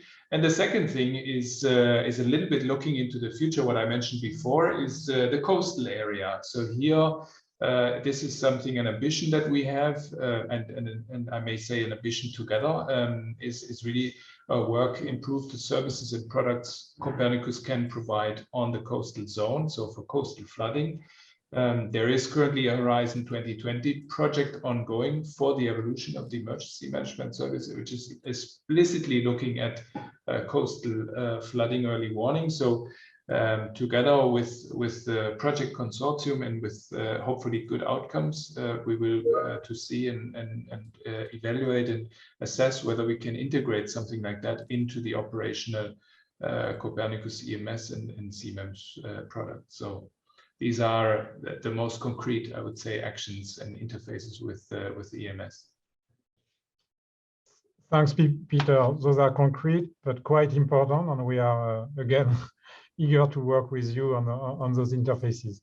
I will now move to Kate. So Kate, you gave us an overview of the EMONET and the EMONET plans, I mean, for the next couple of years. So could you, I mean, highlight, I mean, the specific interfaces and synergies that we should develop further between Copernicus Marine and EMONET for the next 3 years? Yes, sure. So, I mean, as I've mentioned, I think these next few years are a huge opportunity to connect more of these complementary data services. And one aspect of that is to co-develop the public service backbone for building the European digital twin ocean. And this will be a huge collaborative effort. So it's together with, infrastructures from observing to data management, processing, modeling, science, and many more to advance also digital capabilities. But EMONET stands ready to work with, Copernicus Marine and other key actors in this area. And for this to happen, for this to be achieved, innovations are required across the marine value chain. So EMONET will bring its centralized and consolidated and interoperable in-situ marine data component to this effort. And then in terms of user-driven services, there's already quite a lot of good work that EMONET and Copernicus Marine are collaborating together. So I think that's something that can be done even more. We have a number of joint events and dialogues with the user communities that have taken place in the last few years, and I could see that expanding and seeing what we could do together. And this includes events for, say, the blue economy. There was a marine data for aquaculture sector events that were done collaboratively in 2020 and 2021. There were also joint portfolios where the data and data product offers of Copernicus Marine and EMONET have been put together and summarized and then communicated to key end users, such as for marine policy. And one example is the Marine Strategy Framework Directive portfolio, which has been produced for one sea basin at this point and will be extended, and perhaps that's a chance to do more, including for maritime spatial planning. And there have been ways that we are already collaborating for dialogue with international stakeholders. So, for example, there is a webinar coming up in April with Copernicus Marine and EMONET together to look at the European marine data services that could contribute to a future all-Atlantic data space, or ocean data space, I should say. And then also working across these diverse communities to really communicate the benefits of data sharing and data service. I think we really need to find better ways to connect, not just the linear value chain, but really a sort of feedback loop to really show the impact. I spoke of impact pathways. Copernicus Marine are already doing great things in this area, and EMONET is doing its own metrics and user uptakes as well. And the more that we can show the value and the assets and the use of these data, the more we can find ways to sustain the whole system. So both the data services, but of course the upstream data collection as well. And then in terms of the marine data product offer, it will be great to see with Copernicus Marine how to really align and capitalize and build upon the existing capability for land-sea interface, for example, and the coastal zone. We had a thematic meeting a couple of years back that we can now pick up some of those priorities going forward, and in line with the Copernicus coastal roadmap, ocean climate, and then other geographical areas such as the Arctic, and also looking at the socioeconomic and human activities data. I think that would be really interesting to see how to bring the complementary data services and offers together there as well. So I'll finish there. Thank you, Kate. A lot of interaction to come. I would like to move to the final part of with two final interventions in this roundtable, which would be more on how we develop synergy between the Copernicus environmental services. And starting with you, Hans, we have been working quite a lot between the marine and the land service on the coastal zone. Kate mentioned as well activity on EMONET on the coastal zone. So how do you see, how could we really improve the activities and the synergy between the different services, and in particular for the coastal zone, where both EEA and Mercator have been working quite closely over the past couple of years. Yes, thanks, Pierre. Let me start by indeed confirming that we are very keen to further intensify the cooperation with Siemens on the coastal zone topics. It's been nice cooperating in Copernicus 1.0, and we really want to continue that under 2.0. I see two possible threads where we could further improve that cooperation. One part has to do with what we can on our side do in terms of improving the products so that they actually better fit and can better connect also to the data needs you have on your side and vice versa. That's definitely a point of interest. And in that context, for instance, one of the things we will be working upon is how can we connect and fuse or integrate the coastal zone product with the riparian zones product, because then we can actually bring the whole hydrographic network from the landmass in connection with the coastline, and from there ensure that there's a better connection towards the pre-littoral zone.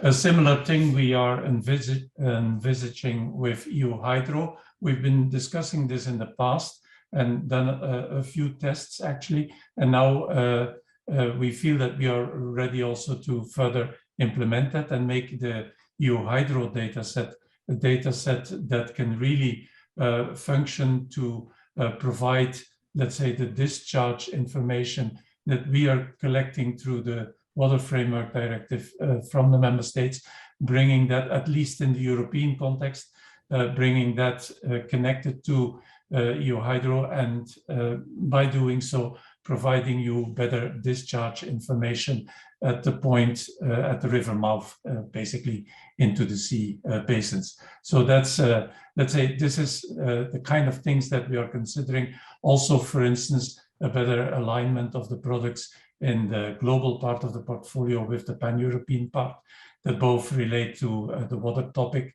and which should also improve the situation and facilitate further the cooperation on the coastal zone. The other thing that we really also want to do, because we see that in your case with the marine environment, you are de facto already fully into dynamic types of monitoring. We are way less already in dynamic monitoring, and we want to bring that forward also in the coastal zone. Dynamic monitoring of coastal aspects, such as the erosion and accretion movements along the coastline. These are elements of information that can help us better understand how really these very vulnerable coastal ecosystems function, and where we can actually exchange information that helps improving the modeling on both sides, so to speak.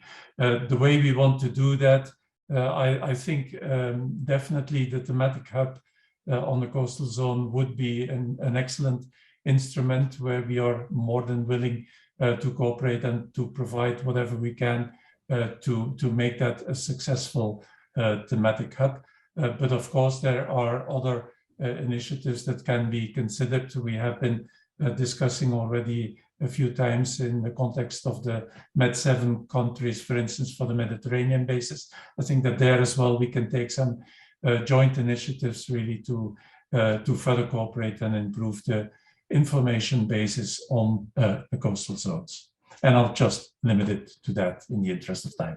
Thanks a lot, Hans. And indeed, the coastal zone is an area of common interest by many services, and this coastal thematic hub is certainly something we must work together on in the coming years.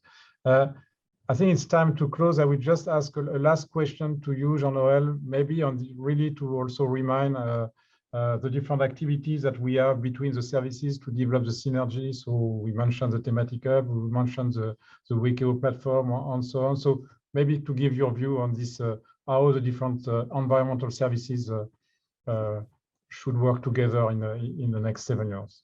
Yeah. As a conclusion of this roundtable. I would be extremely short, because I think we've already covered it to some extent. I mean, this notion of thematic hubs is an interesting one because all services have assets in different domains. Like we mentioned the Arctic, sustainable development goals, health, coastal. And the worst that can happen is that we confuse the users, where they don't know where to fetch the data, they don't know where to get the expertise, and so forth. So this is on this cross-cutting areas that we really need to put the effort. It's a must-do on our side, so that the complexity of the organization that we have to face with is hidden from the users. So Wikio is one element of it, but it's also a lot of coordination on the science and on the products, as we have started to do with the climate change service, using the expertise across different services for land, atmosphere, and marine. And we need to continue this on other products for cross-cutting areas. So I won't say more because it's quite late and we've already covered this, but it's I think we need to change gear maybe in the coordination of this exchange of expertise and access to the users in the forthcoming years. Thanks, Jean-Noël. It's actually quite good as a conclusion of the roundtable that just illustrates that we have many areas where we need to interact and continue to interact on those. So I want to thank all of you for this interesting discussion, a lot of inputs, and of course we will continue working with all of you in the next 7 years. And I now leave the floor to Pierre, so we are a bit late, so for the final roundtable, which is quite important as well. So Pierre. Thank you very much, Pierre-Yves. Fantastic discussion you had with your panelists. We are reaching the end of this day, but I just want to end with this vision of this Copernicus Marine in the United Nations Decade of Ocean Science for Sustainable Development. And I am for this discussion with the Executive Secretary of the Intergovernmental Oceanographic Commission of UNESCO himself, Vladimir Yabilin, and Professor Nadia Pinardi, University of Bologna, Professor Martin Bisbeck from Geomar. Vladimir has invented this UN decade, so I will ask him immediately to explain why and why now. And Nadia and Martin, they have been instrumental in developing, in setting up this UN decade. And I will ask them also to explain what they have in mind and how they see the contribution of Copernicus Marine into this framework, just to help us to understand where, as European, we can contribute and how we can contribute to this fantastic framework that is this UN decade. Well, so I don't want to be too long, and I will ask immediately Vladimir if you could please, Vladimir, explain this UN decade of ocean science for sustainable development. Why and why now, and what do you expect exactly? Thank you very much, Pierre. Thank you for having me. I would like also to say that, I attended, watched what was discussed. I think I was impressed, and I was really impressed with what I heard. But let me just start by saying that it looks like oceanography is still kind of a couple of decades at least behind meteorology in terms of organization, in terms of delivery, in terms of governmental support. In 2015, when United Nations adopted the Sustainable Development Agenda with the goal on the ocean, I think we basically painfully realized that the ocean science, organization of the work in the ocean, not ocean governance, but the solutions available for addressing the multiple issues in the ocean that are so important for sustainable development simply were not there. And if, for example, there is a convention, WMO convention, that prescribes that countries are obliged to make observations, standard observations, quality observations, exchange, generate data, nothing of that sort exists in oceanography. So this is basically science based on curiosity. We need to change that, and I think for that we need to to make sure that the science is recognized by United Nations. So in December 2017, 193 countries basically said ocean science is important for our survival, for our life, and we need to move forward on that. They proclaimed the decade of ocean science for sustainable development, but within structures and resources. That you're very important, but there is no money, unfortunately. So we needed to kind of bring together people with their resources, with their thinking. And the decade is indeed, like you said, Pierre, is a framework for us to move forward, engage the science, also energize the science, transform it a little bit so, it would be really serving the society.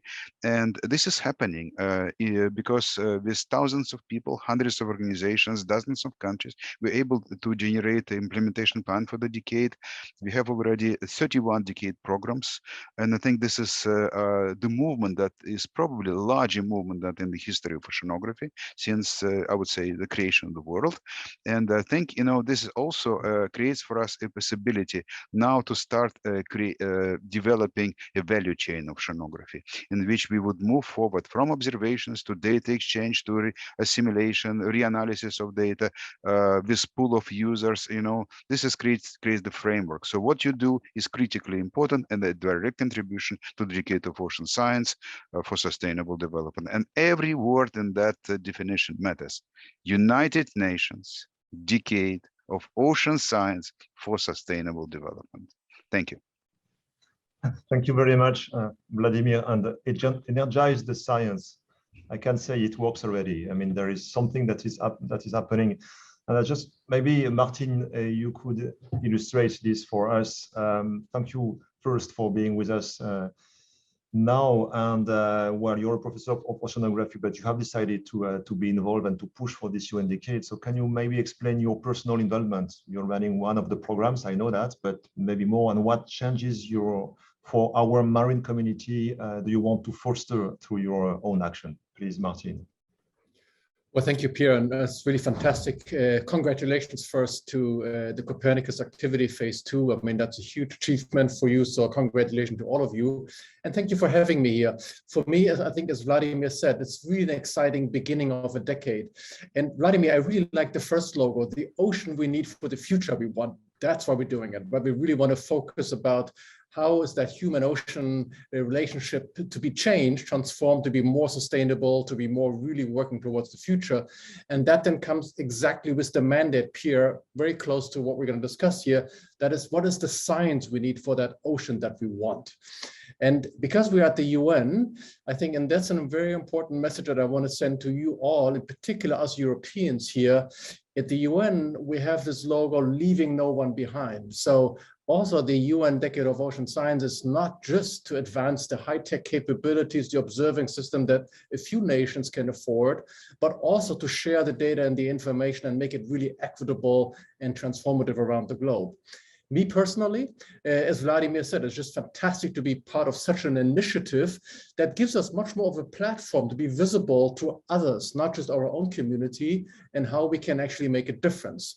And there's 3 areas I want to highlight. First, it is clear that that ocean that we want needs to be better governed. So ocean governance is key. But what do we need to make that ocean governance possible? We need to understand what it is that we're trying to govern. So that's where ocean observing comes in, more sustainable mandates. That's where ocean predictions come in, Pierre, and that's exactly what you and your outfit are promoting in a very innovative and effective way. But there's also then, how can we take that information and data and really turn it into action, knowledge, and support on the one hand, maybe the blue-green economy, but on the other hand, the protection around the ocean and the marine spatial planning in more general terms. And personally, Pierre, you know that I'm involved with, like you are, I mean, we're together in Nadia, we're trying to see this idea of digital twins of the ocean. And we're really marrying the digital revolution on the one hand and the ocean knowledge on the other hand. And the nice happy marriage is that we can really take these digital opportunities forward to build out what we call a digital twin, like a digital version of the ocean. And on the one hand, that allows us to do assessment and forecast, but the exciting space that I'm interested in is, can we also answer what if questions? How much protection do we need to safeguard biodiversity? How much reduction of pollution do we need to really have that healthy ocean? You know, where and how often do we need to have wind farms so they're not harming the environment? And how can we change the food production of the ocean? All of these things can be explored in digital oceans first, optimized, and then implemented in the field. So it's really exciting to be part of that motion to really use these digital opportunities that we have and really informing sustainable development decision-making. Thank you. Thank you, Martin. So the name is DITO, the name of this program. We'll have it with us for Copernicus Marine too. Nadia, it's the same question for you. I mean, you have you have invented Copernicus Marine with a few years ago, and now you decide to go full speed on the UN decade. Maybe the same questions. Why do you expect, and where will you put your energy?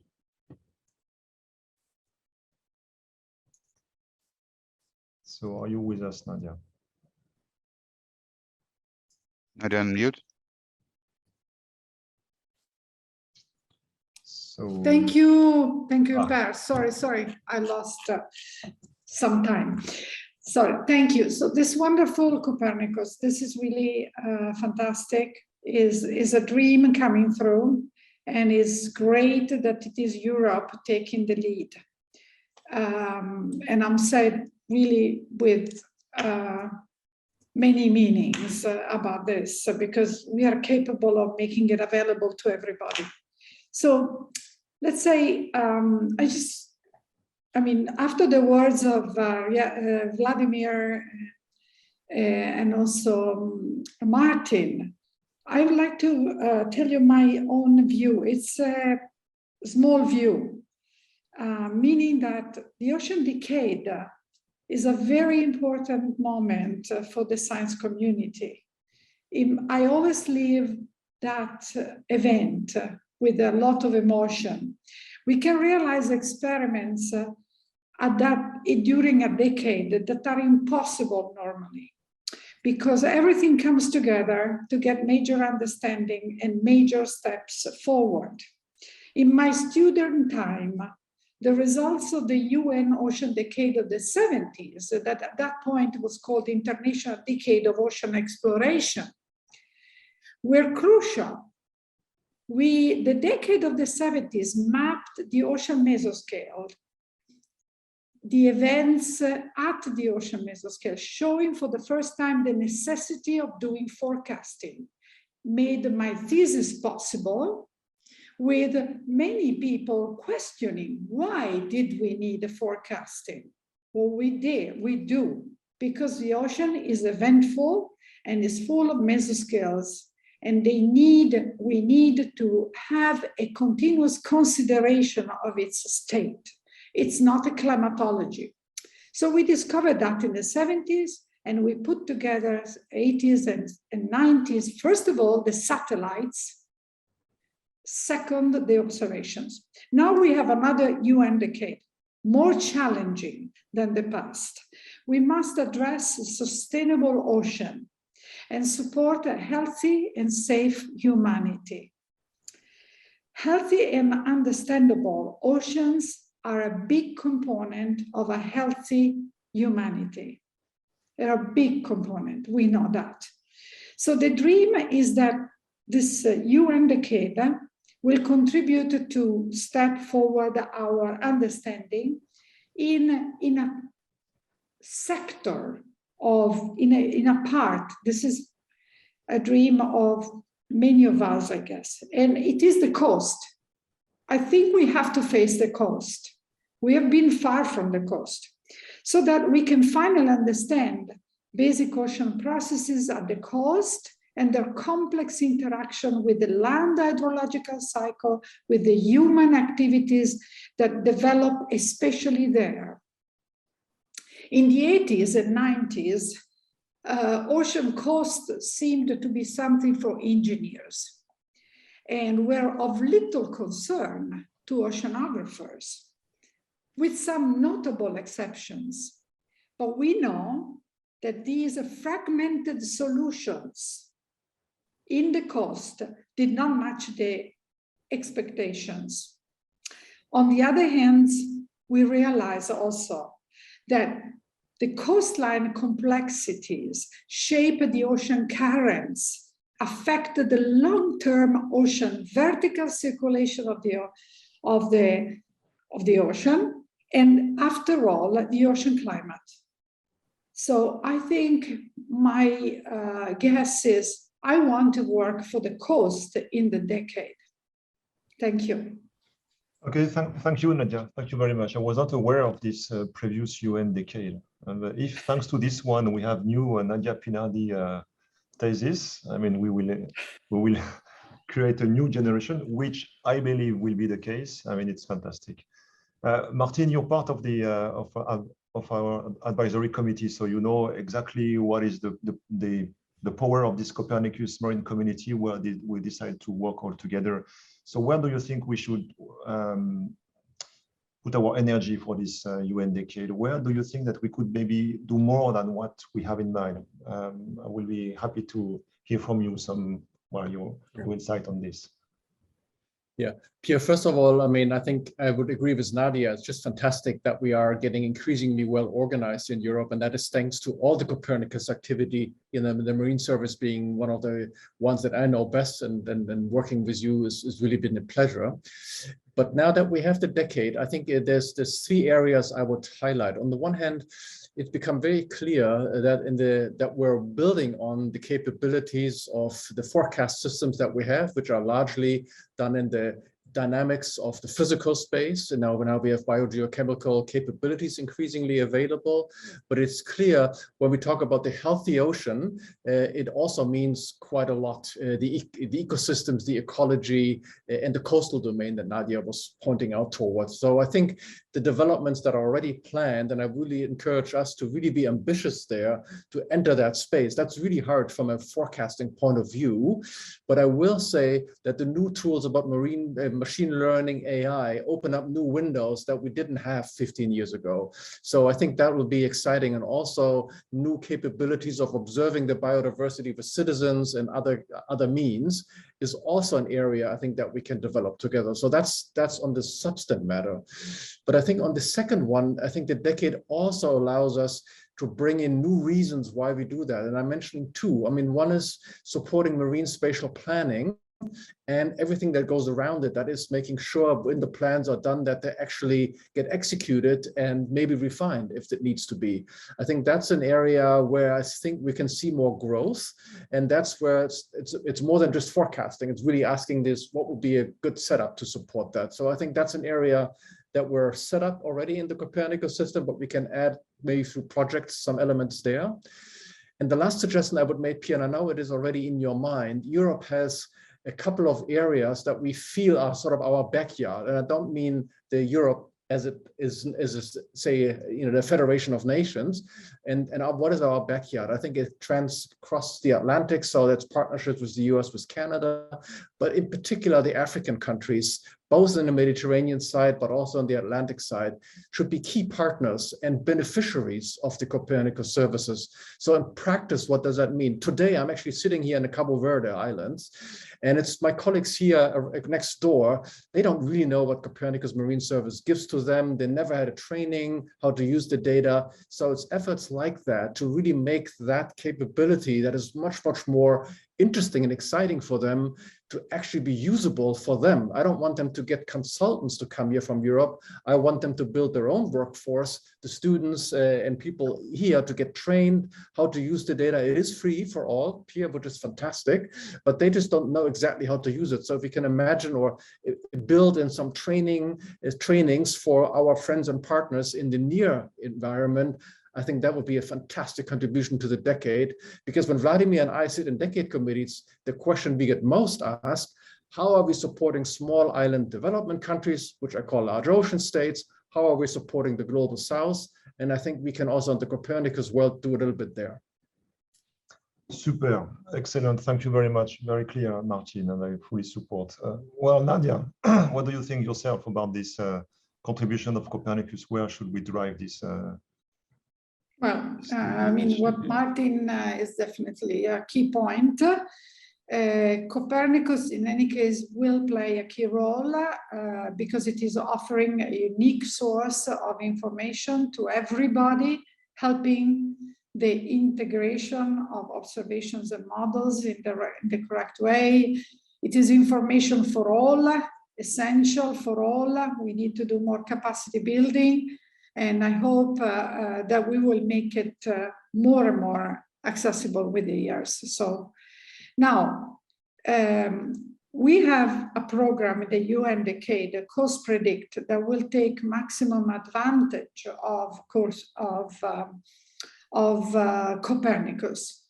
And I think that, you know, we should really start to really put among the key issues of Copernicus to have a predicted global coastal ocean, the upgrade of a fit-for-purpose oceanographic information infrastructure, and the co-design and implementation of best practices and standards in doing forecasting and integrating observations and models at the coast. We now have it for the open ocean. In addition, and then I conclude, to a more accessible information for all, which is fundamental to sustainable development goals, I would like to suggest 3 points. The first is to build on the basis of the Copernicus experience an international infrastructure based on global monitoring forecasting centers around the world that will share freely the information so that we can better understand the uncertainties. You know, most of our uncertainties are still connected to models, and one way is to have many models, different models. So we need to have this global international infrastructure built. Then second is build a strategy and implement best practices up to standards. So in the WMO kind of version, so that this will help building the national operational oceanographic service centers that will benefit from Copernicus. And then support the development of coastal monitoring forecasting from events to climate scales, which means that we have to add more components from the land component of Copernicus and so on. So this is, you know, I hope that we will work together, I'm sure, in the future during the decade. I hope we will be able to realize this. I'm sure. Thank you very much. Very clear as well, and inspiring. So, I mean, it resonates very well. So thank you very much for this. I would like to give you the last word, Vladimir, thanking you again for being with us. And my question is a bit different. This is the same idea. Where should we, how should we drive this Copernicus? But my point is that we all want this safe and clean and healthy ocean, but we could lose our sense of priorities because with this UN decade, there are many what to contribute, many ways to contribute, many project actions, programs. And when we are there with Copernicus, what do you think we should do first, and where should we go to really contribute and have provide the impact that you wish for this UN decade? And this will be the conclusion of this afternoon with this Copernicus Marine community for today. Pierre, thank you for this question, and I really hope that, you know, despite I'm now positioned between the talks and the dinner, that would resonate with most of the people that are now attending the meeting. I think the paradigm that is emerging now, and that would be really my conclusion that would offer for your consideration, is that we are moving from, I would say, mare liberum, according to Hugo Grotius, and you know, the understanding that you can do anything in the ocean. We are moving towards sustainable ocean management of the ocean. And sustainable ocean management, Martin already alluded to maritime special planning. This also includes coastal zone management, climate issues, management of fisheries and aquaculture, and many other things, including early warning systems.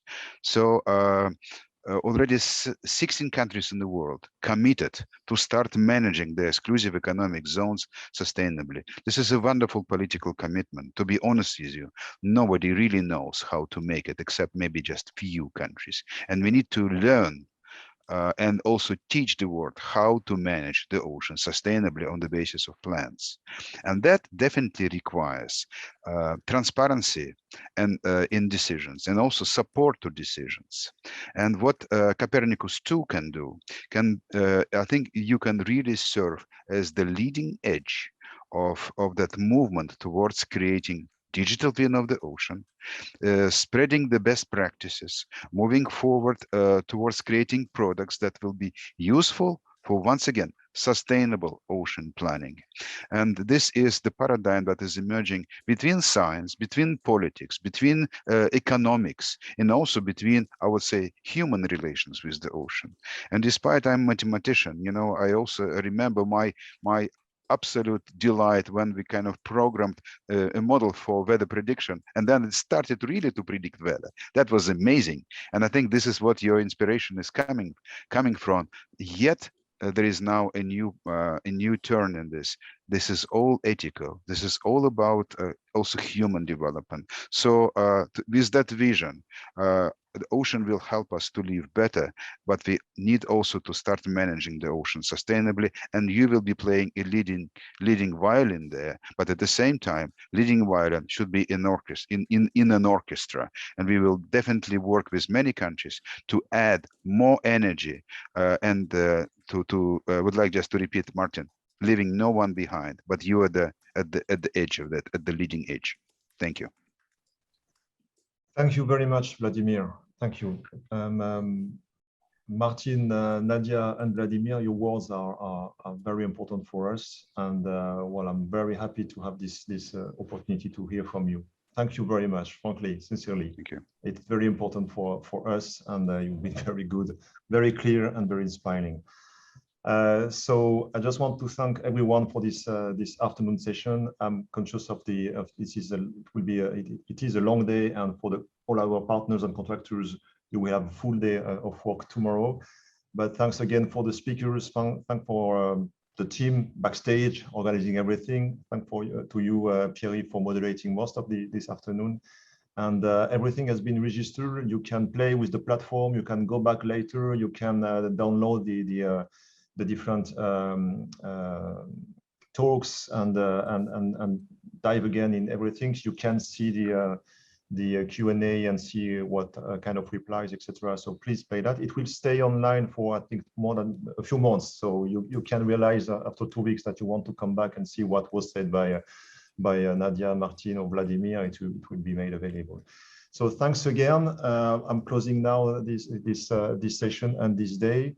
I wish you all the best for the evening, all the best for the rest of the week, for tomorrow, for what you have to do. And it's fantastic time for the ocean.